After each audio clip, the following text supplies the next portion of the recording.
ஒரு கும்பலில் நல்லவன் யார் அப்படிங்கிறத எப்படி கண்டுபிடிக்கிறது? இதுக்கு ஒரு வேடிக்கை கதை உண்டு. என்னுடைய நண்பர் ஒருத்தருக்கு அவங்க பாட்டியம்மா சொன்ன கதையும் அது. அது என்ன கதைன்னா, ஒரு ஊரில் ஒரு சமயம் பலமான மழை பெய்ய ஆரம்பிச்சுட்டு தான். இடி மின்னல் ரொம்ப கடுமையாக இருந்திருக்குது. ஆரம்பித்த மழை வர வர கடுமையாக ஆகிட்டு இருக்குதே தவிர நிற்கிற பாடாக தெரியல. ஊர் ஜனங்கள்லாம் பார்த்தாங்க. இதுக்கு மேலேயும் வீட்டுக்குள்ளே இருந்தால் ஆபத்துங்கிறத புரிஞ்சுக்கிட்டாங்க. ஏன்னா வீடெல்லாம் இடிஞ்சி விழுந்துருமோங்கிற பயம். உடனே எல்லாரும் புறப்பட்டு ஊருக்கு பொதுவாக இருந்த ஒரு மண்டபத்தில் போய் தங்கிக்கிட்டாங்க. மின்னல் கடுமையாக இருந்தது. இடி எந்த நேரத்துலையும் விழலாம்ங்கிற நிலைமை. எப்போ விழலாம்னு பார்த்துக்கிட்டு இருக்குது. அந்த மண்டபத்தில் இருந்த ஜனங்கள் மனசுக்குள்ள ஒரு பயம். நம்ம கூட்டத்தில் யாராவது ஒரு கெட்டவன் பாவம் பண்ணவன் இருந்தால் கூட இடி இந்த மண்டபத்தில் விழுந்துரும், அது எல்லாருக்கும் ஆபத்து அப்படின்னு நினச்சாங்க. சரி, இதுக்கு என்ன பண்ணலாம் அப்படின்னு யோசனை பண்ணாங்க. அந்த கூட்டத்தில் ஒரு பெரியவர் இருந்தார். அவர் ஒரு யோசனை சொன்னார். இதை பாருங்க, அதுக்கு ஒரு வழி இருக்குது. அதோ எதிர்த்தாப்புல கொஞ்சம் தூரத்தில் ஒரு உயரமாக மரம் ஒன்று இருக்குது பாருங்க. பொதுவாக இடி சுலபமாக விழறது அது மாதிரி உயரமான மரத்தில் தான். நம்ம கூட்டத்தில் இருக்கிறவங்க எல்லாரும் ஒவ்வொருத்தராக போய் அந்த மரத்தை தொட்டு விட்டு திரும்பி வந்துடணும். நம்மள பாவம் பண்ணவன் யாரோ அவன் அந்த மரத்தை தொடுற சமயத்தில் இடி விழுந்துடும். அவன் மட்டும் போயிடுவான். மண்டபத்தில் இருக்கிற நாமெல்லாம் பொழைச்சிக்கலாம் அப்படின்னு ஐடியா கொடுத்தார் அந்த பெரியவர். இது நல்ல யோசனையாக பட்டது. எல்லாரும் ஒத்துக்கிட்டாங்க. ஒவ்வொருத்தராக போய் அந்த மரத்தை தொட்டு விட்டு திரும்பி வந்தாங்க. இடி எதுவும் விழலை. இன்னமும் பாவம் பண்ண ஆசாமி அதை போய் தொடலை போல இருக்கு அப்படின்னு நினச்சிக்கிட்டாங்க. ஒவ்வொருத்தராக போகிறாங்க. எல்லாரும் போய் தொட்டுவிட்டு வந்தாச்சு. இன்னும் ஒரே ஒரு ஆசாமி தான் பாக்கி. கடைசியாக இருந்த அந்த ஆள் பயந்துட்டான். இது வரைக்கும் இடி விழலைன்னா இப்போ என்ன அர்த்தம்? இப்போ நாம தான் பாக்கி, நாம தான் தப்பு பண்ண ஆள் போல இருக்கு அப்படின்னு நினச்சிட்டான். அதனால் துணிச்சலாக போய் தொடுறதுக்கு பயந்தான். தயங்கிக்கிட்டே இருந்தான். இருந்தாலும் மற்றவங்கள்லாம் சும்மா இருப்பாங்களா? கட்டாயப்படுத்தி கழுத்தை பிடிச்சி தள்ளாத குறையா அவனை தள்ளி விட்டாங்க. போய் தொட்டுட்டு வாடான்னு. அவன் நடுங்கிட்டே போய் அந்த மரத்தை தொட்டான். அதே வினாடி ஒரு பயங்கரமான மின்னல் இடி விழுந்துட்டுது. எங்கே விழுந்தது தெரியுமா? அந்த ஆள் மேலே இல்லை, மண்டபத்தில் விழுந்தது. மண்டபத்தில் இருந்தவங்க பூரா காலி. அந்த ஒரு ஆள் மட்டும் பொழைச்சிக்கிட்டான். இந்த ஒரு ஆளை காப்பாற்றுறதுக்காக தான் இடி மண்டபத்தில் விழாமல் இருந்திருக்குது. இதுதான் கதை. அதனால் நல்லவங்க எப்படியும் தப்பிச்சுக்குவாங்க அப்படிங்கிறது ஒரு நீதி. ஒருத்தன் அப்படி தான் தெருவில் நடந்து போய்கிட்டு இருந்தான். ரொம்ப நல்லவன். எதிரில் ஒருத்தன் சைக்கிளில் வந்துக்கிட்டு இருந்தான். அதில் மோதி இவன் கீழே விழுந்துட்டான். சைக்கிள்காரன் உடனே இறங்கி இவனை தூக்கி விட்டான். இவன் எழுந்திரிச்சு அவனை முறைச்சி பார்த்தான். அப்படி பார்க்காதீங்க சார், நீங்கள் ரொம்ப புண்ணியம் பண்ணியிருக்கீங்க, அதுதான் இப்போ சைக்கிளில் மோதிக்கிட்டீங்க அப்படின்றான். என்ன அப்படி சொல்கிறேன் நானா? இவன் 10 நிமிஷத்துக்கு முன்னாடி நான் லாரி ஓட்டிகிட்டு வந்தேன், அப்போ நீங்கள் எதிரில் வந்திருந்தீங்கன்னா என்ன ஆயிருக்கும் அப்படின்னானா அவன்.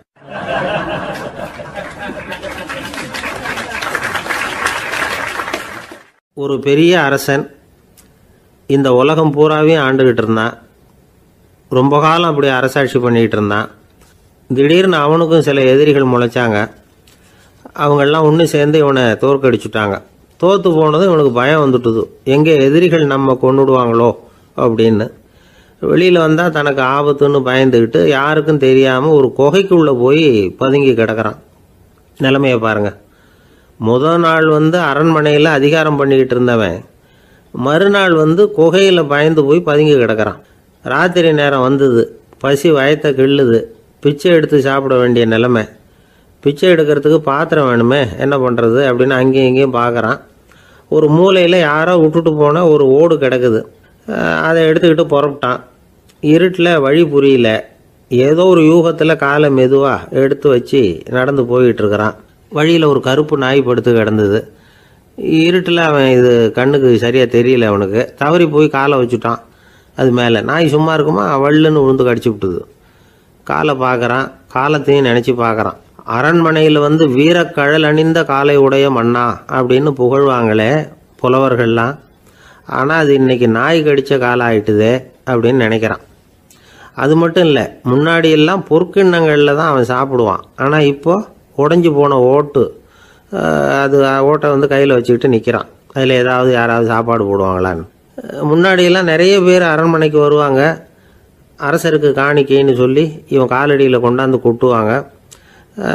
அப்போல்லாம் இவன் அந்த ஜனங்களுடைய முகத்தை திரும்பி கூட பார்க்கறது இல்லை. ரொம்ப கர்வமாக உட்காந்துருப்பான். அதே ஆள் இன்றைக்கி எல்லார் கண்ணுலேயும் படுறது மாதிரி பிச்சை எடுத்துக்கிட்டு இருக்கிறான். அப்போலாம் காணிக்கைகளை தன்னுடைய கையால் வாங்கிறது தனக்கு கௌரவ குறைச்சல்னு நினச்சி தன்னுடைய வேலைக்காரங்களை விட்டு தான் அதை வாங்க சொல்லுவான். இப்போ பார்த்தீங்கன்னா அவனே தன் கையாலேயே பிச்சை வாங்குறான். நினச்சி பாருங்க, அந்த மனுஷன் முத நாள் அரசன், மறுநாள் பிச்சைக்காரன். எவ்வளோ வித்தியாசம்! செல்வம் தான் இப்படி ஒரு வித்தியாசம் ஏற்படுறதுக்கு காரணம். அப்படிப்பட்ட செல்வம் வாழ்க்கையை நடத்துறதுக்கு நமக்கு தேவைதான். ஆனால் அதையே நாம் அடைய வேண்டிய பயனாக நினைக்கிறோம் பாருங்க, அதுதான் வேடிக்கை. இதை நம்மாழ்வார் அழகாக ஒரு பாசுரத்தில் சொல்கிறார். ஒரு நாயகமாய் ஓட உலகுடன் ஆண்டவர், கருணாய் கவர்ந்த காலர், சிதைகிய பானையர், பெருநாடு காண இம்மையிலே பிச்சைதாம் கொள்வர், திருநாரணன் தாழ் காலம் பெற சிந்தித்து உய்மினோ அப்படிங்கிறார் நம்மாழ்வார். ஒரு பெரிய பணக்காரர் ஒரு துறவிகிட்ட போய், சாமி என்கிட்ட நிறைய பணம் இருக்குது, இருந்தாலும் நிம்மதி இல்லை, என்னால் நிம்மதியாக இருக்க முடியல, என்ன காரணம்னு கேட்டாராம். உடனே அந்த துறவி இதுக்கு நேரடியாக பதில் சொல்லாமல் பக்கத்தில் நின்றுக்கிட்டு இருந்த ஒரு குழந்தைய கூப்பிட்டார். அது ஓடியாந்தது. ஒரு ஆப்பிள் பழத்தை எடுத்து அது கையில் கொடுத்தார். அதை வாங்கிக்கிட்டு குழந்தை சிரிச்சுது. இன்னொரு பழத்தை எடுத்து கொடுத்தார். அதை இன்னொரு கையில் வாங்கிட்டு சிரிச்சுது. மூணாவது ஆப்பிள் எடுத்து கொடுத்தார். 2 பழத்தையும் நெஞ்சில் அணைச்சிக்கிட்டு 3வது பழத்தையும் வாங்கிறதுக்கு முயற்சி பண்ணிச்சு. ஆனால் அது உடனே நழுவி கீழே விழுந்து உருண்டு ஓடிச்சு. ஏற்கனவே இருந்ததும் விழுந்துட்டுது. இப்போ அந்த குழந்தை அழ ஆரம்பிச்சுட்டுது. இப்போ அந்த துறவி பணக்காரர்கிட்ட சொன்னாராம், குழந்தைய கவனிச்சியா, 2 ஆப்பிள் போதும்னு அது நினச்சிருந்தா இப்போ அது அழ வேண்டிய அவசியம் வந்திருக்குமா அப்படின்னாராம். எதுவுமே அளவுக்கு மிஞ்சினா துன்பந்தான். இந்த காலத்தில் இதெல்லாம் யார் காதில் வாங்குறாங்க? ஒருத்தனை நல்ல வழிக்கு கொண்டு வரணும்னு நினச்சி அவனை கூப்பிட்டு உட்கார வச்சு இந்த கதையை சொல்லிகிட்டு இருந்தாங்க. சொல்லிவிட்டு அந்த குழந்தை செஞ்சது தப்பு தானே அப்படின்னு கேட்டிருக்கிறாங்க. ஆமாம், தப்பு தான், நானாக இருந்தால் அப்படி செஞ்சுருக்க மாட்டேன் நானா இவன். 2 பழமே போதும்னு சொல்லியிருப்பியா அப்படின்னு கேட்டிருக்காங்க. அப்படி இல்லைங்க, அவர் கொடுக்க கொடுக்க ஒவ்வொரு பழமாக வாங்கி பின்னாடி வச்சுட்டு மறுபடியும் கையை நீட்டுவேன் அப்படிங்கிறானா. இவெல்லாம் எந்த காலத்தில் திருந்துறது?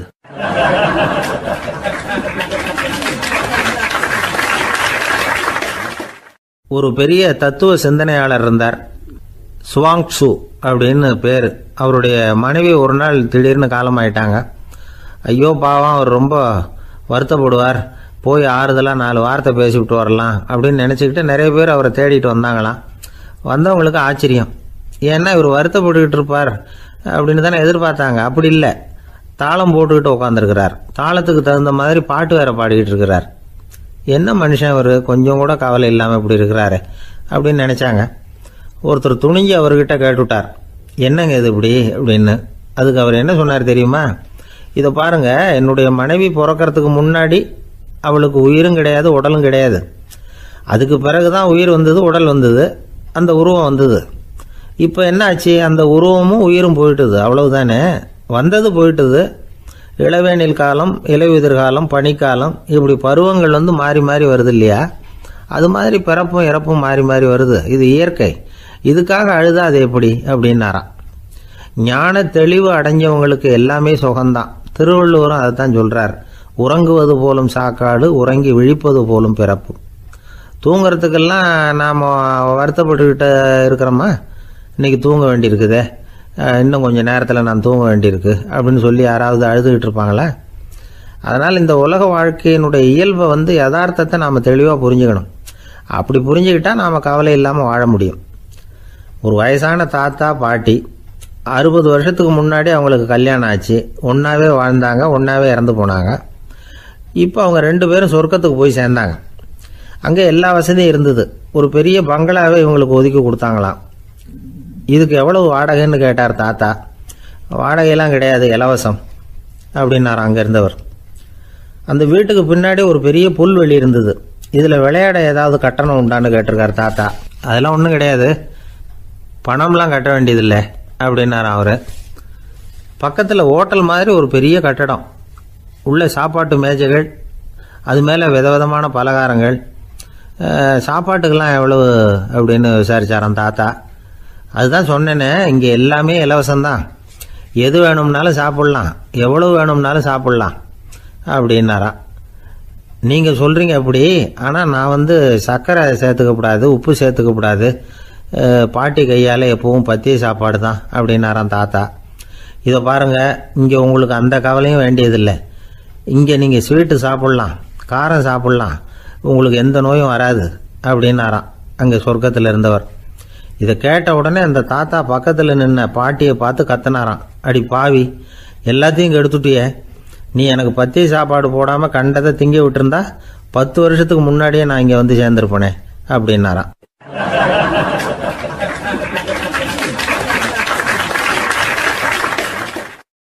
ஒரு நாள் ஒரு 10-15 பள்ளிக்கூடத்து பிள்ளைங்க தேடிட்டு வந்தாங்க. உங்களை பார்த்துட்டு தான் போகணும், அதுக்காக தான் வந்திருக்கோம்னாங்க. என்ன விஷயம்னு கேட்டோம். நாங்கள்லாம் கூடி ஒரு முடிவு பண்ணியிருக்கிறோம், அதை உங்ககிட்ட சொல்லணும் அப்படின்னாங்க. அதுவும் ஒரு வாண்டு பையன் அதை சொன்னான். என்ன முடிவு அது அப்படின்னு கேட்டோம் ரொம்ப ஆர்வமாக. அதை இப்போ சொல்ல மாட்டோம், எங்களுக்கு பிடிக்கிற மாதிரி ஏதாவது ஒரு தகவல் சொன்னால் அதுக்கப்புறம் நாங்கள் அதை சொல்கிறோம் அப்படின்னா அந்த வாண்டு பையன். சரி, சின்ன பையன்கிட்ட இன்றைக்கி வசமாக மாட்டிக்கிட்டோம் அப்படின்னு நினச்சிக்கிட்டு அவங்களுக்கு தகுந்த மாதிரி ஒரு கதை சொல்ல ஆரம்பித்தோம். அது என்ன கதைன்னா, ஒரு பெரிய காடு, அதில் பலவிதமான மிருகங்கள். அந்த காட்டுக்கு ஒரு சிங்கம் தான் ராஜா. எப்பவும் காட்டுக்கு அது தானே ராஜா. ஒரு பெரிய யானைக்கு இது பொறுக்கலை. என்ன இது, எப்போ பார்த்தாலும் இங்கே சிங்கத்துக்கே ராஜா பதவி கிடைக்குது, நான்லாம் எவ்வளவு பலசாலியாக இருக்கிறேன், அப்படி இருந்தும் எனக்கு அந்த பதவி கிடைக்கலையே அப்படின்னு தனக்குள்ளே பொறுமிக்கிட்டே இருந்தது. ராஜா பதவியை நினச்சி ரொம்ப ஏக்கம், அதுக்கு பதவி மோகம். இந்த சமயம் பார்த்து ஒரு குள்ள நெறி கூட்டம் அதை தேடிட்டு வந்தது. ஐயா பெரியவங்களே, நீங்கள் இந்த காட்டுக்கு ராஜாவாக இருக்க ஆசைப்படுறீங்க, அதில் ஒன்றும் தப்பு இல்லை. ஆனால் அதுக்கு முன்னாடி நீங்கள் எங்கள் கூட்டத்துக்கு கொஞ்ச நாள் தலைவராக இருங்க, அதாவது ராஜாவாக இருங்களேன், உங்களுக்கும் ஒரு ட்ரைனிங் கிடைச்சது மாதிரி இருக்கும் அப்படின்னு சொல்லியிருக்குது இந்த கூட்டம், குள்ள நெறி கூட்டம். இதை கேட்ட உடனே யானைக்கு ரொம்ப சந்தோஷம் தாங்கலை. அதுதான் எப்போன்னு பதவிக்காக காத்துக்கிட்டு இருக்குதே. இருந்தாலும் கொஞ்சம் பிகுவோட, சரி நீங்கள்லாம் இவ்வளோ தூரம் என்னை தேடிட்டு வந்து கேட்கறதுனால மறுக்க முடியல அப்படின்னு ரொம்ப ஏதோ அவளுக்கு சிரமப்பட்டு ஒத்துக்கிறது மாதிரி ஒத்துக்கிட்டது. ஏதோ உங்கள் ஆசைக்கு கட்டுப்படுறேன், கொஞ்ச நாள் உங்கள் கூட்டத்துக்கு ராஜாவாக இருக்கிறதுக்கு சம்மதிக்கிறேன் அப்படின்னுது. உடனே அந்த யானை ராஜ நட போட ஆரம்பிச்சிட்டுது. யானை சாதாரணமாக நடந்தாவே எப்படி இருக்குங்கிறது நமக்கு தெரியும். அதுவே ராஜ நடந்தால் எப்படி இருக்கும் கற்பனை பண்ணி பாருங்கள். யானை முன்னாடி கம்பீரமாக போய்கிட்டு இருக்குது, தலைவர் இல்லையா, அதனால் குள்ள நரிகள்லாம் ரொம்ப அடக்கமாக அது பின்னாடி அணிவகுத்து போயிட்டு இருக்குது. ராஜா வாழ்க, மன்னர் வாழ்க அப்படின்னு கோஷம் வேற. யானைக்கு தலைகால் புரியல, அவ்வளவு சந்தோஷம். அந்த யானைக்கு செருக்கு, ஆணவம் எல்லாம் ஏற்பட்டு போச்சு. அதுக்கப்புறம் அது தரையை பார்க்குமா, நிமிர்ந்து நடக்க ஆரம்பிச்சுட்டுது. தரையை பார்க்குறதே இல்லை. அப்படி போயிட்டுருக்கிறப்போ ஒரு சதுப்பு நிலத்தில் திடீர்னு காலை வச்சுட்டுது. அவ்வளவுதான், கால் உள்ளே போயிட்டுது. இன்னொரு காலை எடுத்து வச்சுது, அதுவும் உள்ளே போயிட்டுது. அந்த 2 காலையும் எடுக்கிறதுக்காக அடுத்த 2 காலையும் அழுத்திச்சு, அதுவும் உள்ளே போக ஆரம்பிச்சுட்டுது. இப்போ 4 காலம் வசமாக சேத்துல அழுந்தி போச்சு, எடுக்க முடியல. குள்ள நரிகள்லாம் அதை சுற்றி சுற்றி வந்தது. சிலது சுற்றி நின்று டான்ஸ் ஆட ஆரம்பிச்சுட்டுது யானையை பார்த்துட்டு. இதை யானை பார்த்தது.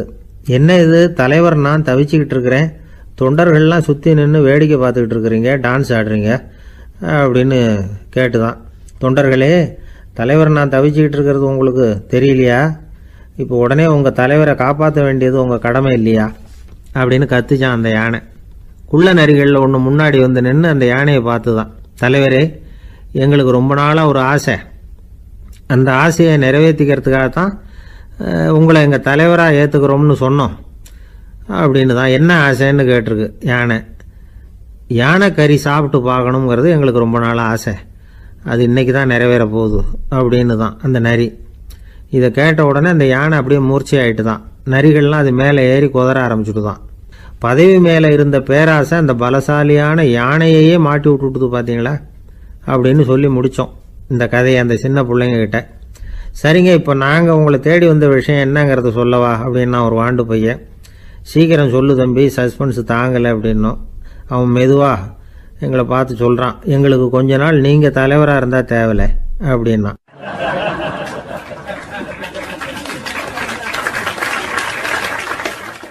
ஒரு காட்டில் ஒரு முனிவர் இருந்தார். ஒரு நாள் அவரை தேடிட்டு 4 பேர் வந்தாங்க. சுவாமி, எங்களுக்கு ரொம்ப நாளாக ஒரு சந்தேகம்னாங்க. என்னன்னு கேட்டார். இந்த உலகத்தில் எவ்வளவோ காரியங்கள் நடக்குது, எது நியாயம் எது அநியாயம் அப்படின்னு புரிஞ்சிக்க முடியலன்னாங்க. அது யாராலையும் புரிஞ்சிக்க முடியாதுன்னார் முனிவர். வந்தவங்களுக்கு ஆச்சரியமாக போச்சு, ஒரு மாதிரியாக பார்த்தாங்க. இதை முனிவர் கவனிச்சார். சரி புறப்படுங்க என்னோடன்னார். எங்கன்னு கேட்டாங்க. இப்போ உங்கள் 4 பேரையும் ஒரு புஷ்பக விமானத்தில் அழைச்சிட்டு போகிறேன். இந்த உலகத்தில் சர்வசாதாரணமாக நடக்கக்கூடிய ஒரு காட்சியை உங்களுக்கு காட்ட போகிறேன். நீங்கள் பார்க்க போகிற அந்த காட்சி நியாயமா அநியாயமா அப்படிங்கிறத என்கிட்ட சொல்லணும். நீங்கள் சரியான பதில் சொன்னால் புஷ்பக விமானத்தில் தொடர்ந்து பிரயாணம் பண்ணலாம். தவறான பதில் சொன்னால் இந்த புஷ்பக விமானம் உங்களை கீழே தள்ளி விட்டுரும் அப்படின்னார். 4 பேருக்கும் பயந்தான். இருந்தாலும் முனிவர் கூப்பிடுறாரே அப்படின்னு சொல்லி புறப்பட்டாங்க. அவங்க எல்லாரும் புறப்பட்டு ஒரு காட்டு வழியாக போய்கிட்டு இருக்கிறாங்க புஷ்பக விமானத்தில். அங்கே நடக்கிற ஒரு காட்சியை காட்டுறார் முனிவர். அதோ அங்கே பாருங்கன்னார். அந்த விமானத்தில் இருந்தபடியே எல்லாரும் கீழே குனிஞ்சு பார்க்குறாங்க. அங்கே ஒரு தாய் புலி அப்போ தான் குட்டி போட்டிருக்கு. குட்டிகளை ஈன்ற உடனே பசிக்கு இறை தேடி அந்த பக்கமாக வருது. அதே நேரம் ஒரு தாய் மான், அதுவும் அப்போ தான் குட்டி போட்டிருக்கு. அதுவும் இதே மாதிரி குட்டிகளை ஈன்ற உடனே பசிக்கு இறை தேடி அந்த பக்கமாக வருது. இப்போ அந்த புலி அந்த மானை அடித்து போட்டுடுது. அதுவும் சாப்பிடுது, குட்டிகளுக்கும் கொடுக்குது. இப்போ அந்த புலிக்குட்டிகள் முகத்தில் மகிழ்ச்சி, தாயை இழந்த அந்த மான் குட்டிகள் முகத்தில் துக்கம். இப்போ அந்த முனிவர் 4 பேர்கிட்டையும் கேட்குறார், நீங்கள் இங்கே பார்த்தீங்களே, இதில் எது நியாயம் எது அநியாயம்? ஒவ்வொருத்தராக சொல்லுங்கள். உங்கள் பதில் சரியில்லைன்னா இந்த விமானம் உங்களை கீழே தள்ளி விட்டுரும். சொல்லுங்கள் பார்க்கலாம்னார். முதல்ல ஒருத்தன் சொன்னான், அந்த புலி செஞ்சது சரிதாங்க. அது பசிக்கு அதுதான் ஆகாரம். தன்னுடைய பசிக்கு தானே இறை தேடிக்கிட்டுது. அதில் என்ன தப்பு? அவ்வளவுதான். அதனால் புலி செஞ்சது நியாயம்தான் அப்படின்னா. அவ்வளவுதான், அந்த விமானம் அவனை அப்படியே கீழே தள்ளி விட்டுட்டுது. அதனால் அவன் கொடுத்த பதில் சரியில்லை அப்படிங்கிறது புரிஞ்சு போச்சு. இப்போ 2வது ஆள் சொன்னான், புலி செஞ்சது பாவம், அந்த தாய்மான் என்ன தப்பு பண்ணிச்சு? இப்போ அந்த குட்டிகளுக்கு யார் ஆதரவு? அதனால் புலி செஞ்சது அநியாயம் அப்படின்னா. அவ்வளவுதான், அவனையும் கீழே தள்ளி விட்டுடுது அந்த விமானம். இந்த பதிலும் சரியில்லை அப்படின்னு ஆயிட்டுது. இப்போ 3வது ஆள் வந்தான். முதல்ல 2 பேர் கீழே விழுந்ததை பார்த்துக்கிட்டு இருந்தான். அதனால் அவன் சொன்னான், ரெண்டுமே நியாயந்தாங்க. புலி இறை தேடினதும் இயற்கை, அதுக்கு மான் இறையானதும் இயற்கை. அதனால் இதில் ஒன்றும் தப்பு இல்லைன்னா. அவ்வளவுதான், அவனையும் அந்த விமானம் கீழே பிடிச்சி தள்ளி விட்டுது. இப்போ 4வது ஆள் வந்தான். முனிவர் கேட்டார், நீயாவது சொல்லுப்பா, இந்த செயலில் எது நியாயம்னார். அவன் தெளிவாக பதில் சொன்னான். அதாவது என்ன சொன்னான்னா, எனக்கு தெரியல அப்படின்னா. அவனை விமானம் கீழே தள்ளல, சௌரியமாக அழைச்சிட்டு போட்டுது. இவனும் பிரயாணம் சௌக்கியமாக பண்ணானா. ஆக இதுதான் சரியான பதிலுங்கிறத முனிவர் உணர்த்தினார். இந்த கதையிலிருந்து நாம் புரிஞ்சுக்க வேண்டியது என்னன்னா, இந்த உலகத்தில் எவ்வளவோ காரியங்கள் நடக்குது. அதெல்லாம் ஏன் அப்படி நடக்குதுங்கிறதுக்கு எப்பேற்பட்ட பண்டிதராலும் பதில் சொல்ல முடியாது. தெரியாததை தெரியாதுன்னு ஒத்துக்கிட்டா வாழ்க்கை பிரயாணம் சுகமாக இருக்கும். அதனால் தேவையில்லாத விஷயங்களை புரிஞ்சுக்கிறதுக்கு நேரத்தை செலவு பண்ணிகிட்டு இருக்கக்கூடாது. வாழ்க்கையை குழப்பிக்கக்கூடாது. வாழ்க்கைக்கு தேவையானது என்னவோ அதை மட்டும் புரிஞ்சுக்கிட்டா போதும். இந்த காலத்து ஆள் ஒருத்தன் ஒரு பெரியவரை தேடி வந்தான். ஐயா, ஒரு சந்தேகம்னா. என்ன உன்னுடைய சந்தேகம்னார். பகுத்தறிவுன்னா என்ன, விதின்னா என்ன அப்படின்னு கேட்டான். இதுக்கு அவர், இப்போ உன்னுடைய வலது காலை தூக்குன்னார். தூக்கினான். சரி, இப்போ உன்னுடைய வலது காலை கீழே இறக்காம உன்னுடைய இடது காலையும் தூக்குன்னார். தூக்கினான். பொத்துன்னு கீழே விழுந்துட்டான். பெரியவர் சொன்னார், உன்னால் ஒரு காலை தூக்க முடிஞ்சுது, அதுதான் பகுத்தறிவு. 2 கால்களையும் ஒரே சமயத்தில் தூக்குனா அடிபடும், அப்படிங்கிறது தான் விதி அப்படின்னு விளக்கம் கொடுத்தார். இவன் தன்னுடைய விதியை நொந்துக்கிட்டே இடுப்பை பிடிச்சிக்கிட்டு அங்கேருந்து நடந்து போயிட்டானான்.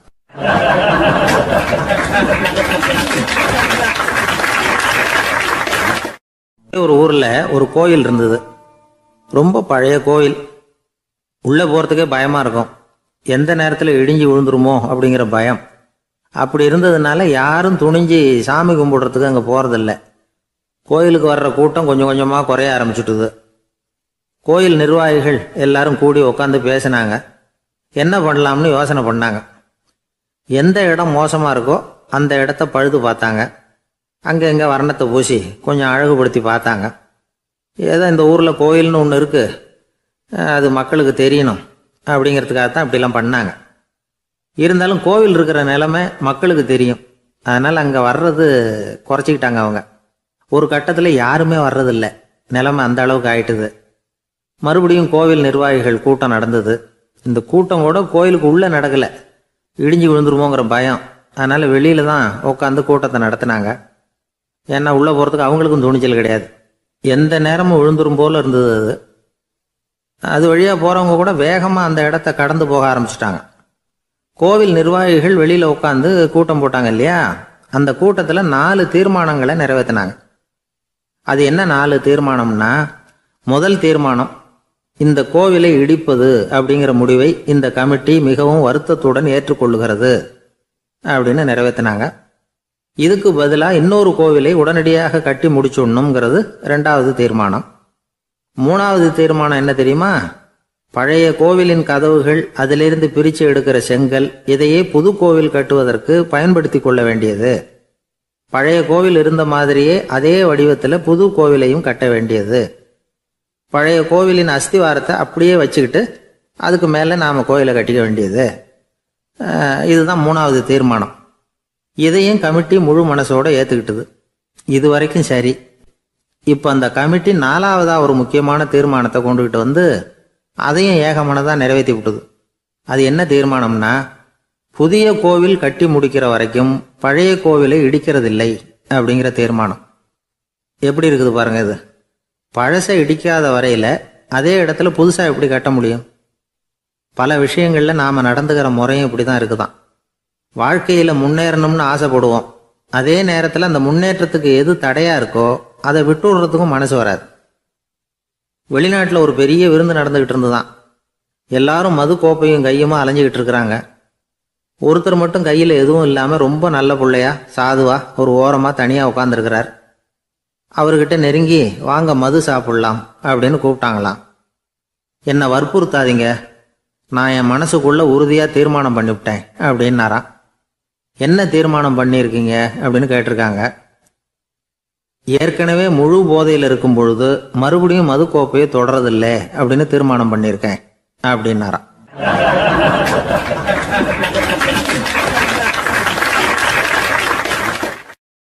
ஒரு ஊரில் ஒரு பெரியவர் இருந்தார். ஒரு நாள் அவரை தேடி ஒருத்தர் வந்தார். ஐயா, நான் கடவுளை பரிபூர்ணமாக நம்புகிறேன் அப்படின்னார். சரி, அந்த நம்பிக்கை உனக்கு எப்படி வந்ததுன்னு கேட்டார் இவர். அவர் சொல்ல ஆரம்பித்தார். ஐயா, எனக்கு கல்யாணம் ஆகி 10 வருஷம் ஆச்சு. ஆனாலும் குழந்தை பாக்கியம் இல்லை. அதுக்கு என்ன காரணமாக இருக்கும்னு நான் யோசனை பண்ணிகிட்டு இருந்தப்போ நண்பர் ஒருத்தர் ஒரு ஆலோசனை சொன்னார்.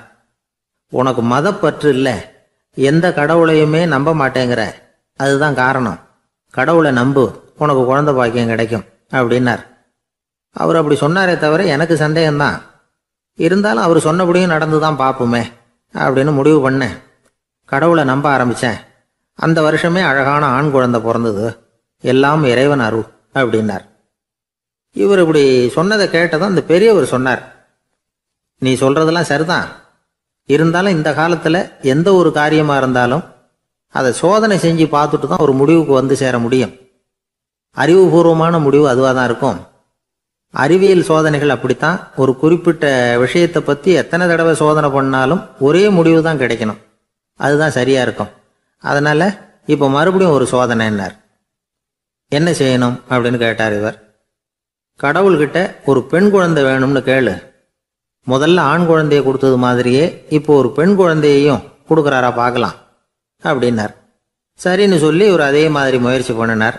அதுக்கப்புறம் அவர் இந்த பெரியவர்கிட்ட வரவே இல்லை. கொஞ்ச காலம் கழித்து இவரே அவரை தேடிக்கிட்டு போய் கதவை தட்டினார். அவர் கதவை திறந்தார். என்ன ஆச்சு, கடவுள் கண் திறந்தாரா அப்படின்னு கேட்டார். அவர், அந்த சமாச்சாரம்லாம் நமக்கு வேணாம் சார். முதல் தடவை அது ஏதோ தற்செயலாக ஏற்பட்ட ஒரு சாதகம். இப்போ நீங்கள் 2வது தடவை சொன்ன பிறகு தினமும் கடவுளை வேண்டிக்கிட்டு தான் இருக்கிறேன், ஒன்றும் நடக்கலை அப்படின்னார் ரொம்ப விரக்தியாக. ஒரே ஒரு தோல்வியில் உங்கள் நம்பிக்கையெல்லாம் பறந்து போயிடுது பார்த்தீங்களா அப்படின்னார் அந்த பெரியவர். எல்லாம் நல்ல விதமாக நடக்கிற வரைக்கும் நம்பிக்கை, எதிர்பார்த்தது தோல்வியில் முடிஞ்சுட்டுதுன்னா அவநம்பிக்கை. மற்றவர்கள் பேரில் வைக்கிற நம்பிக்கை எந்த நேரத்திலையும் விவகாரமாகி விடக்கூடிய சாத்தியம் உண்டு. நாம் நம்பிக்கை வைக்க வேண்டியது நம்மகிட்ட தான். நமக்குள்ளே இருக்கிறார் கடவுள். எனவே நம்ம பேரில் நாம் வைக்கிற நம்பிக்கை தான் உண்மையான கடவுள் பக்தி. நிபந்தனையற்ற நம்பிக்கையாக அது இருக்கணும். எல்லாம் நல்லபடியாக நடந்துக்கிட்டு இருந்தால் எந்த முட்டாளுக்கும் நம்பிக்கை வரத்தான் செய்யும் அப்படிங்கிறது ஒரு பெரியவர் கருத்து. தியானத்தின் மூலமாக தான் உனக்குள்ள ஆழமாக தோண்டுனா உன்னுடைய அடி ஆழத்தில் நம்பிக்கை வந்து அப்படி ஊற்றெடுக்கும், அதை பார்க்க முடியும் அப்படிங்கிறது பெரியவர்கள் சிந்தனை. ஒரு குழந்தை அப்பாவை பார்த்து என்னப்பா பண்ணுறேன்னு கேட்டுதான். பிரார்த்தனை பண்ணிட்டு இருக்கிறேன்னாரான் அப்பா. பிரார்த்தனை பண்ணுனா என்ன கிடைக்கும் அப்படின்னு கேட்டுதான் குழந்தை. எல்லாம் கிடைக்கும் அப்படின்னாரான் அப்பா. நீ வச்சிருக்கிறிய பேனா அது கூட கிடைக்குமான்னு கேட்டுதான் குழந்தை. கிடைக்குமேன்னு இருக்கார். அப்படின்னா அந்த பேனாவை என்கிட்ட கொடுத்துரு, நீ பிரார்த்தனை பண்ணி வேற பேனா வாங்கிக்கோ அப்படின்னு தான் அந்த குழந்தை.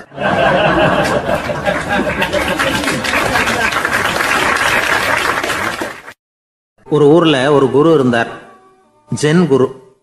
அவரை தேடிட்டு ஒரு மன்னர் வந்தார். வந்தவர் ஜப்பான் மன்னர்.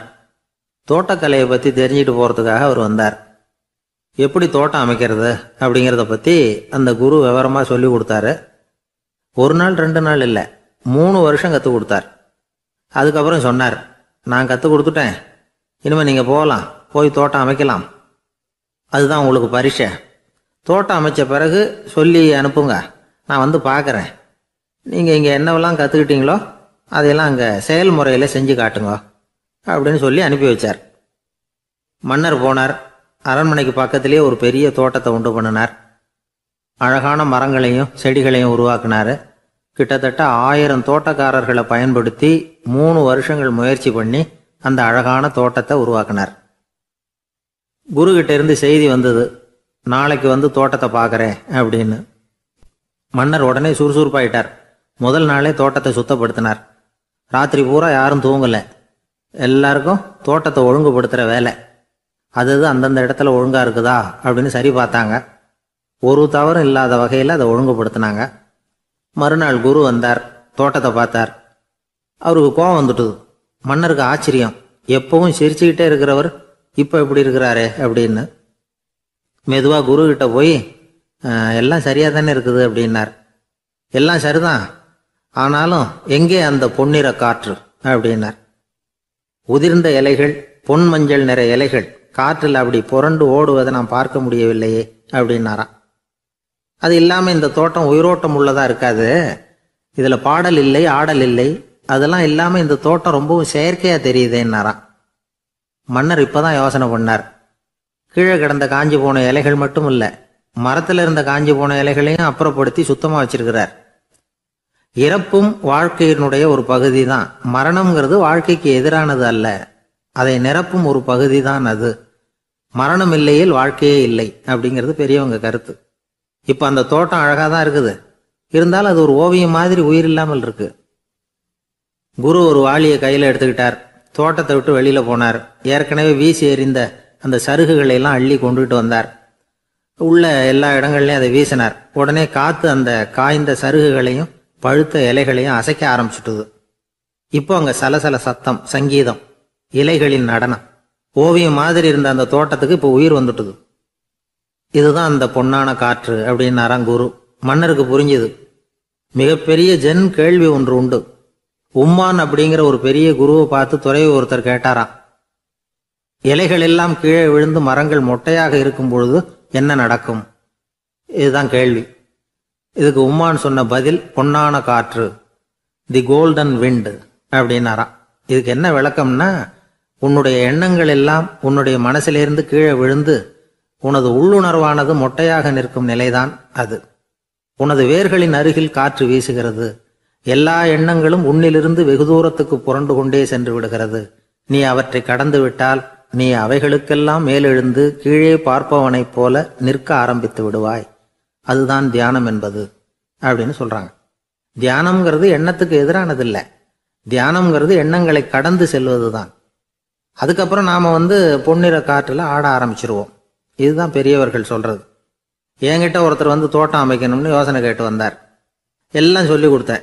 செடிகள்லாம் செழிப்பாக வளரணும்னா வேர் காயாமல் பார்த்துக்குங்க, தினமும் தண்ணி விடுங்க அப்படின்னு சொல்லி அனுப்பி வச்சேன். 1 மாதம் கழிச்சு ஒரு தோட்டத்தை பார்க்கறதுக்காக போனேன். போய் பார்த்தா எல்லா செடியும் வாடி கிடக்குது. என்னங்க இப்படி பண்ணிவிட்டீங்கன்னு. நீங்கள் சொன்னபடி தான் செஞ்சேன்னார். என்ன செஞ்சீங்கன்னு கேட்டேன். வேர் காயாமல் பார்த்துக்க சொன்னீங்க, தினமும் ஒரு தடவை எல்லா செடியையும் ஒவ்வொன்றா பிடுங்கி பார்த்து வேர் காயாமல் இருக்கா அப்படின்னு பார்த்துட்டு அதுக்கப்புறம் தண்ணி பாய்ச்சனே, அவ்வளவுதான் அப்படின்னார்.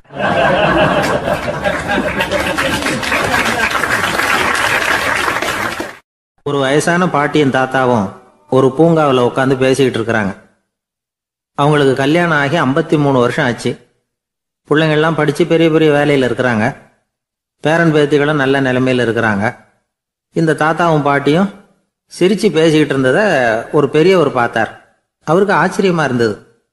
இந்த வயசுலேயும் இவ்வளவு அந்யோன்யமாக இவங்க பேசிக்கிட்டு இருக்கிறாங்களே அப்படின்னு நினச்சார். சரி, நேரிலேயே கேட்டுருவோமே அப்படின்னு நினச்சிக்கிட்டு கிட்ட போனார். உங்கள் மன வாழ்க்கையின் வெற்றிக்கான ரகசியம் என்ன அப்படின்னு கேட்டார். இதை கேட்டதும் அந்த தாத்தா சிரிச்சுக்கிட்டே பாட்டியை பார்த்தாராம்.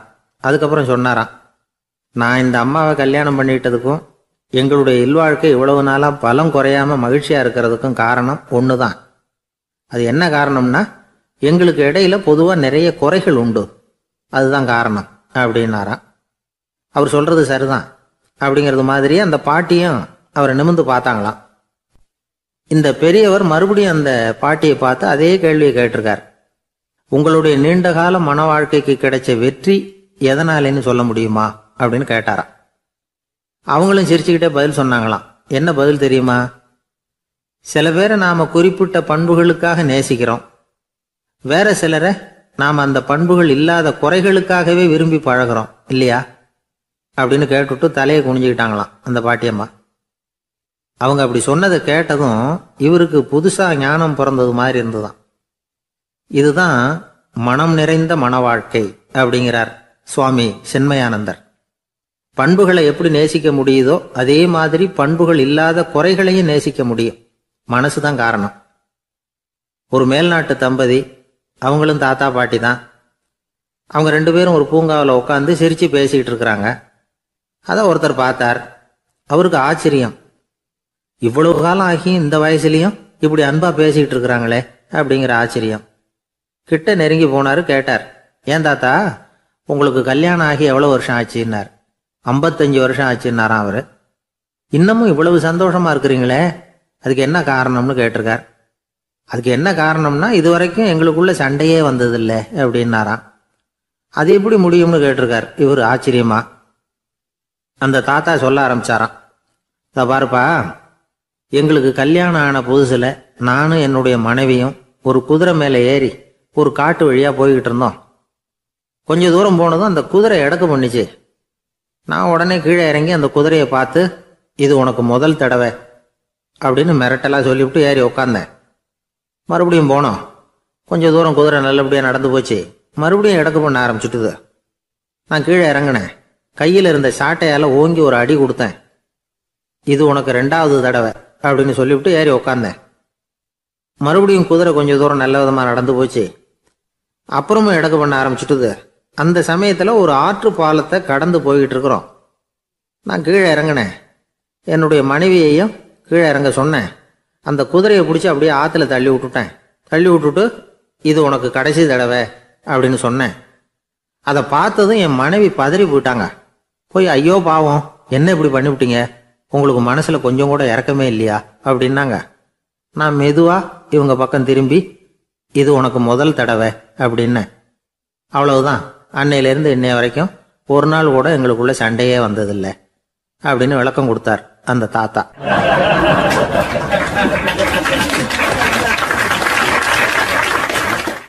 ஒரு ஆள் வேகமாக நடந்து போய்கிட்டு இருந்தான்.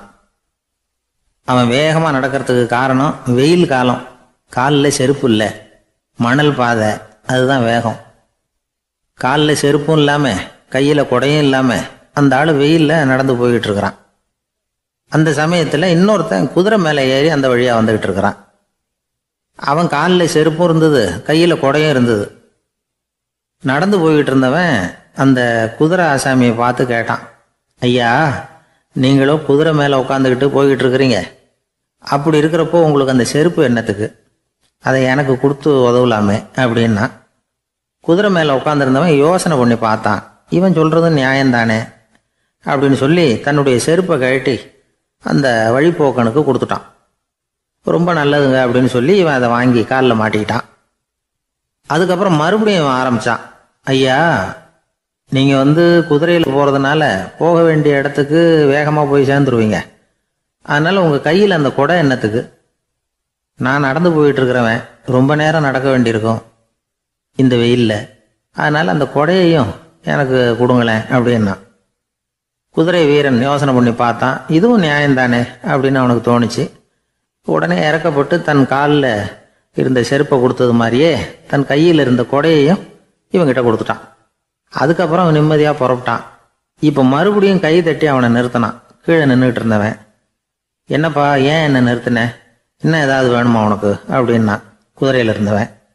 இவன் மெதுவாக வாயை திறந்து அந்த குதிரையையும் என்கிட்ட கொடுத்துருங்களேன்னா. அந்த குதிரை வீரன் இப்போ ஒரு கணம் யோசனை பண்ணி பார்த்தான். உடனே என்ன பண்ணான் தெரியுமா? தன்கிட்ட இருந்த குதிரை சவுக்கை எடுத்தான். குதிரை சவுக்கால அந்த ஆளை வாங்குவாங்கன்னு வீசி தள்ளிவிட்டான். இவ்வளவு சவுக்கடியும் வாங்கிக்கிட்டு இந்த ஆள் என்ன பண்ணான் தெரியுமா? சிரிக்கிறான். அடி வாங்கிட்டு யாராவது சிரிப்பாங்களா? குதிரை வீரனுக்கு ஒன்றும் புரியல. என்னப்பா அது, ஏன் இப்படி அடி வாங்கிட்டு இப்படி சிரிக்கிறியே அப்படின்னு கேட்டான். இப்போ அந்த வழிப்போக்கன் சொல்கிறான், ஐயா நான் இப்படி சிரிக்கிறதுக்கு காரணம் இருக்கு. இப்படி குதிரை கேட்டு உங்ககிட்ட அடி வாங்கலேன்னு வச்சுக்கோங்க, என் உயிர் உள்ள வரைக்கும் மனசில் ஒரு தவிப்பு இருந்துக்கிட்டே இருக்கும். செருப்பையும் கொடையையும் கேட்ட உடனே கொடுத்தவன் குதிரையையும் கேட்டிருந்தா கொடுத்துருப்பானோ அப்படிங்கிற பேராசையில் ஏங்கிக்கிட்டே இருந்திருப்பேன். இப்போ உங்ககிட்ட அடி வாங்கின பிறகு என்னுடைய அந்த சந்தேகம் தீர்ந்து போச்சு. என்னுடைய ஆசைக்கு எல்லை எது அப்படிங்கிறத எனக்கு புரிஞ்சுட்டுது அப்படின்னு சொல்லிவிட்டு அவன் நடக்க ஆரம்பிச்சிட்டானான். ஆசைக்கும் எல்லை உண்டு அப்படிங்கிறத விளக்கறதுக்காக வாரியார் சுவாமிகள் சொல்கிற கதை இது. இந்த காலத்துலேயும் ஒருத்தன் அது மாதிரி கொடை செருப்போட குதிரையில் போய்கிட்டு இருந்தான். எதிரில் நடந்து வந்தவன், ஐயா உங்கள் கொடையை எனக்கு கொடுங்களேன்னு கேட்டான். உடனே அவன் குதிரையிலேருந்து கீழே குதிச்சு அவனை சாட்டையால் அடிக்க ஆரம்பிச்சிட்டான். இன்னொருத்தர் அந்த வழியாக வந்தவர் இதை பார்த்தார். ஏன்பா அவன் கேட்டான், உன்னால் முடியலன்னா இல்லைன்னு சொல்லிட வேண்டியது தானே, அதுக்காக ஏன் இப்படி அவனை போட்டு அடிக்கிறேன்னு கேட்டார். உங்களுக்கு விவரம் புரியாது சார், காலம் ரொம்ப கெட்டு போச்சு. கேட்டதை கொடுத்தேன்னு வச்சுக்கோங்க, இந்த குதிரையே என்னோடது, அவன் திருடிக்கிட்டு போகிறான் அப்படின்னு என் பேரில் புகார் கொடுக்க ஆரம்பிச்சிருவான் சார் அப்படின்னா. அது எப்படி அவ்வளவு உறுதியாக சொல்கிறேன்னு கேட்டார் அவர். ஏற்கனவே அது மாதிரி ஒருத்தன் பேரில் புகார் கொடுத்துட்டு தான் இந்த குதிரையை நான் தள்ளிட்டு வந்துகிட்டு இருக்கிறேன் அப்படின்னார்.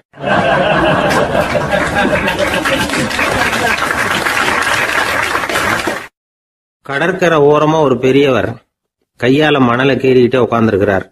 என்னத்தையும் தேடிட்டு இருக்கிறது மாதிரி தெரிஞ்சது. மெதுவா கிட்டத்துல போய் என்னத்தை தேடிட்டு இருக்கிறீங்க அப்படின்னு கேட்டோம். அவரு சாவகாசமா நிமிந்து பார்த்து நிம்மதியை தேடிட்டு இருக்கிறேன்னார். நாங்க ஒரு மாதிரி ஆயிட்டோம். இருந்தாலும் சமாளிச்சுக்கிட்டு, சார் மணல்ல கிழிஞ்சல் தான் கிடைக்கும், நிம்மதி கிடைக்காது அப்படின்னோம். சரி இன்னைக்கு வசமா நம்ம கிட்ட ஒரு ஆள் மாட்டிக்கிட்டார் அப்படின்னு நினைச்சு அவர் பக்கமா போய் உட்காந்துக்கிட்டு கதை சொல்ல ஆரம்பிச்சிட்டோம். ஒரு பெரிய மன்னர் இருந்தார். அவருக்கு எல்லா வசதியும் இருந்தது. இருந்தாலும் ஒரே ஒரு குறை, அது என்னன்னா நிம்மதி இல்லைங்கிற குறை. அரண்மனையில தினமும் கலை நிகழ்ச்சி நாட்டியம் எல்லாம் நடந்துகிட்டு தான் இருந்தது. இருந்தாலும் நிம்மதி இல்லை. சரி நிம்மதி எங்க கிடைக்கும் அப்படின்னு தேட ஆரம்பிச்சார். உடனே அதுக்கான முயற்சிகள்ல தீவிரமா இறங்கினார். நாட்டில் உள்ள தத்துவ மேதைகளை எல்லாம் கூப்பிட்டுட்டு வர சொன்னார். எல்லாரும் வந்து சேர்ந்தாங்க. அவங்கள பார்த்து நிம்மதி எங்க இருக்குது அப்படின்னு விசாரிச்சார். அவங்களுக்கு அது தெரிஞ்சா ஏன் இப்படி ராஜா முன்னாடி வந்து நின்றுட்டு இருக்க போறாங்க? ராஜாவோட கேள்விக்கு ஒவ்வொருத்தரும் ஒவ்வொரு மாதிரி விளக்கம் கொடுக்க ஆரம்பிச்சிட்டாங்க. எந்த பதிலும் ராஜாவுக்கு திருப்தி அளிக்கக்கூடிய அளவுக்கு இல்லை. சரி போயிட்டு வாங்கன்னு சொல்லி அவங்களெல்லாம் அனுப்பி வச்சுட்டார். ஒரு நாள் அவர் மாளிகையில உப்பருகையில நின்றுட்டு இருக்கிறார். அந்த சமயத்துல தெருவில் ஒரு பிச்சைக்காரன் ரொம்ப உல்லாசமா பாட்டு பாடிக்கிட்டே போயிட்டு இருக்கிறான். குரல்ல ஒரு சந்தோஷம், நடையில ஒரு மிடுக்கு. அவன்கிட்ட கொஞ்சம் கூட கவலை இருக்கிறதா தெரியல. உடனே ராஜா அதை பார்த்தார். ஏவலாளிகளை கைதட்டி கூப்பிட்டார். உடனே ஓடி போய் அந்த பிச்சைக்காரனை இங்க அழைச்சிட்டு வாங்கன்னு உத்தரவு போட்டார். இவங்க உடனே ஓடி போய் அவனை கூப்பிட்டாங்க. அரண்மனைக்கு வாழ்ந்தாங்க. அவன் வரல. அரண்மனைக்குள்ள அடி எடுத்து வைக்க மாட்டேன்னு சொல்லிவிட்டான். ராஜா கிட்ட விஷயத்தை சொன்னாங்க. அவருக்கு ரொம்ப ஆச்சரியம், இப்படி ஒரு ஆள் இருக்கிறானா அப்படின்னு. சரி அவன் என்னதான் சொல்றான் அப்படின்னு விசாரிச்சார். இவங்க மறுபடியும் தெருவுக்கு போய் கேட்டாங்க. என்ன பார்க்கணும்னா ராஜா விருப்பப்பட்டாருன்னா அவரை வேணும்னா இங்க வர சொல்லுங்க அப்படின்னு சொல்லிவிட்டான். அதை ராஜா கிட்ட சொன்னாங்க. அவருக்கு கோபம் வரல. இவ்வளவு சுதந்திர உணர்வோடு இருக்கிறவன் சாதாரண ஆளா இருக்க முடியாது அப்படின்னு நினைச்சார். உடனே கிடுகிடுன்னு இறங்கி தெருவுக்கு வந்தார். பிச்சைக்காரங்கிட்ட போனார். நீ கவலைப்படாம சந்தோஷமா பாடிக்கிட்டு போறியே, அது எப்படி முடியுது உன்னால அப்படின்னு கேட்டார். ஏன் அப்படி கேக்குறீங்கன்னா அவன், அதுக்கு இல்ல, எனக்கு அரண்மனையில எவ்வளவோ சுகபோகங்கள்லாம் இருக்கு, இருந்தாலும் நிம்மதி இல்லை, இது ஏன்னு எனக்கு தெரியல இந்த தேசத்துல உள்ள அறிஞர்களை எல்லாம் கூப்பிட்டு கேட்டு பார்த்துட்டேன், அவங்களுக்கும் தெரியல. உன்னை கேட்டா தெரியும்னு நினைச்சேன், அதனாலதான் சந்திக்கிறதுக்கு ஆசைப்பட்டேன், ஆனா நீ வரமாட்டேன்னுட்டியே அப்படின்னார். பிச்சைக்காரன் கடகடன்னு சிரிக்க ஆரம்பிச்சுட்டான். மகிழ்ச்சிக்கும் உங்களுக்கும் தடையா இருக்கிறது இந்த மாளிகை தான். இதை விட்டுட்டு வெளியில வந்துட்டா நிம்மதி தேடிட்டு வந்துரும்னா. நான் அரசன், எனக்குன்னு கடமைகள் இருக்கு, அதையெல்லாம் விட்டுட்டு எப்படி வர முடியும்னார் ராஜா. ரெண்டும் ஒரே நேரத்துல கிடைக்கணுங்கிறது முடியாத காரியம். உங்க சுகபோகத்துக்கு விலையாதான் உங்க நிம்மதியை கொடுத்துக்கிட்டு இருக்கிறீங்க. என்ன பாருங்க, என்கிட்ட எதுவும் இல்லை, அதனால எதுவும் போயிடுமோங்கிற பயமும் இல்லை, நிம்மதியா இருக்கிறேன் அப்படின்னா அவன். ராஜா உடனே சந்தோஷப்பட்டு தன்னுடைய மேலங்கியை எடுத்து அவனுக்கு பரிசா கொடுத்தாரான். அவன் சிரிச்சுக்கிட்டே அதை வாங்க மாட்டேன்னு விட்டானான். இதை நீங்க எனக்கு கொடுக்கறதுனால எந்த பயனும் இல்லை, அதே நேரத்துல அதை வாங்கிக்கிட்டேன்னா அடுத்த வினாடியிலிருந்து அதை எப்படி காப்பாத்துறதுங்கிற கவலை எனக்கு வந்து சேர்ந்துடும், அப்புறம் தூக்கம் வராது, நிம்மதி போயிடும் அப்படின்னானா. சொல்லிவிட்டு அவன் பாட்டுக்கு சந்தோஷமா பாடிக்கிட்டே போயிட்டான். நிம்மதி எங்க இருக்குங்கிறதையும் ராஜா தெரிஞ்சுக்கிட்டார். அந்த இடத்துக்கு தன்னால போக முடியாதுங்கிறதையும் அவர் புரிஞ்சுக்கிட்டார். இப்படி இந்த கதைய அந்த கடற்கரையில மணலை கீறிக்கிட்டே உட்கார்ந்துருந்தார அந்த பெரியவர்கிட்ட சொல்லி முடிச்சோம். அவர் முகத்துல ஒரு தெளிவு தெரிஞ்சது. எங்களை நிமிர்ந்து பார்த்தார். ரொம்ப நன்றிங்க, இப்ப எனக்கு தெரிஞ்சு போச்சு, நிம்மதி வேணும்னா அதுக்கு என்ன பண்ணணும்னு இப்ப நல்லா புரிஞ்சுக்கிட்டேன் அப்படின்னார். என்ன புரிஞ்சுக்கிட்டீங்கன்னு கேட்டோம். இனிமே இந்த பக்கம் வந்தா உங்க கண்ணுல படாத இடமா பார்த்து உட்காரணும்னு புரிஞ்சுக்கிட்டேன் அப்படின்னார்.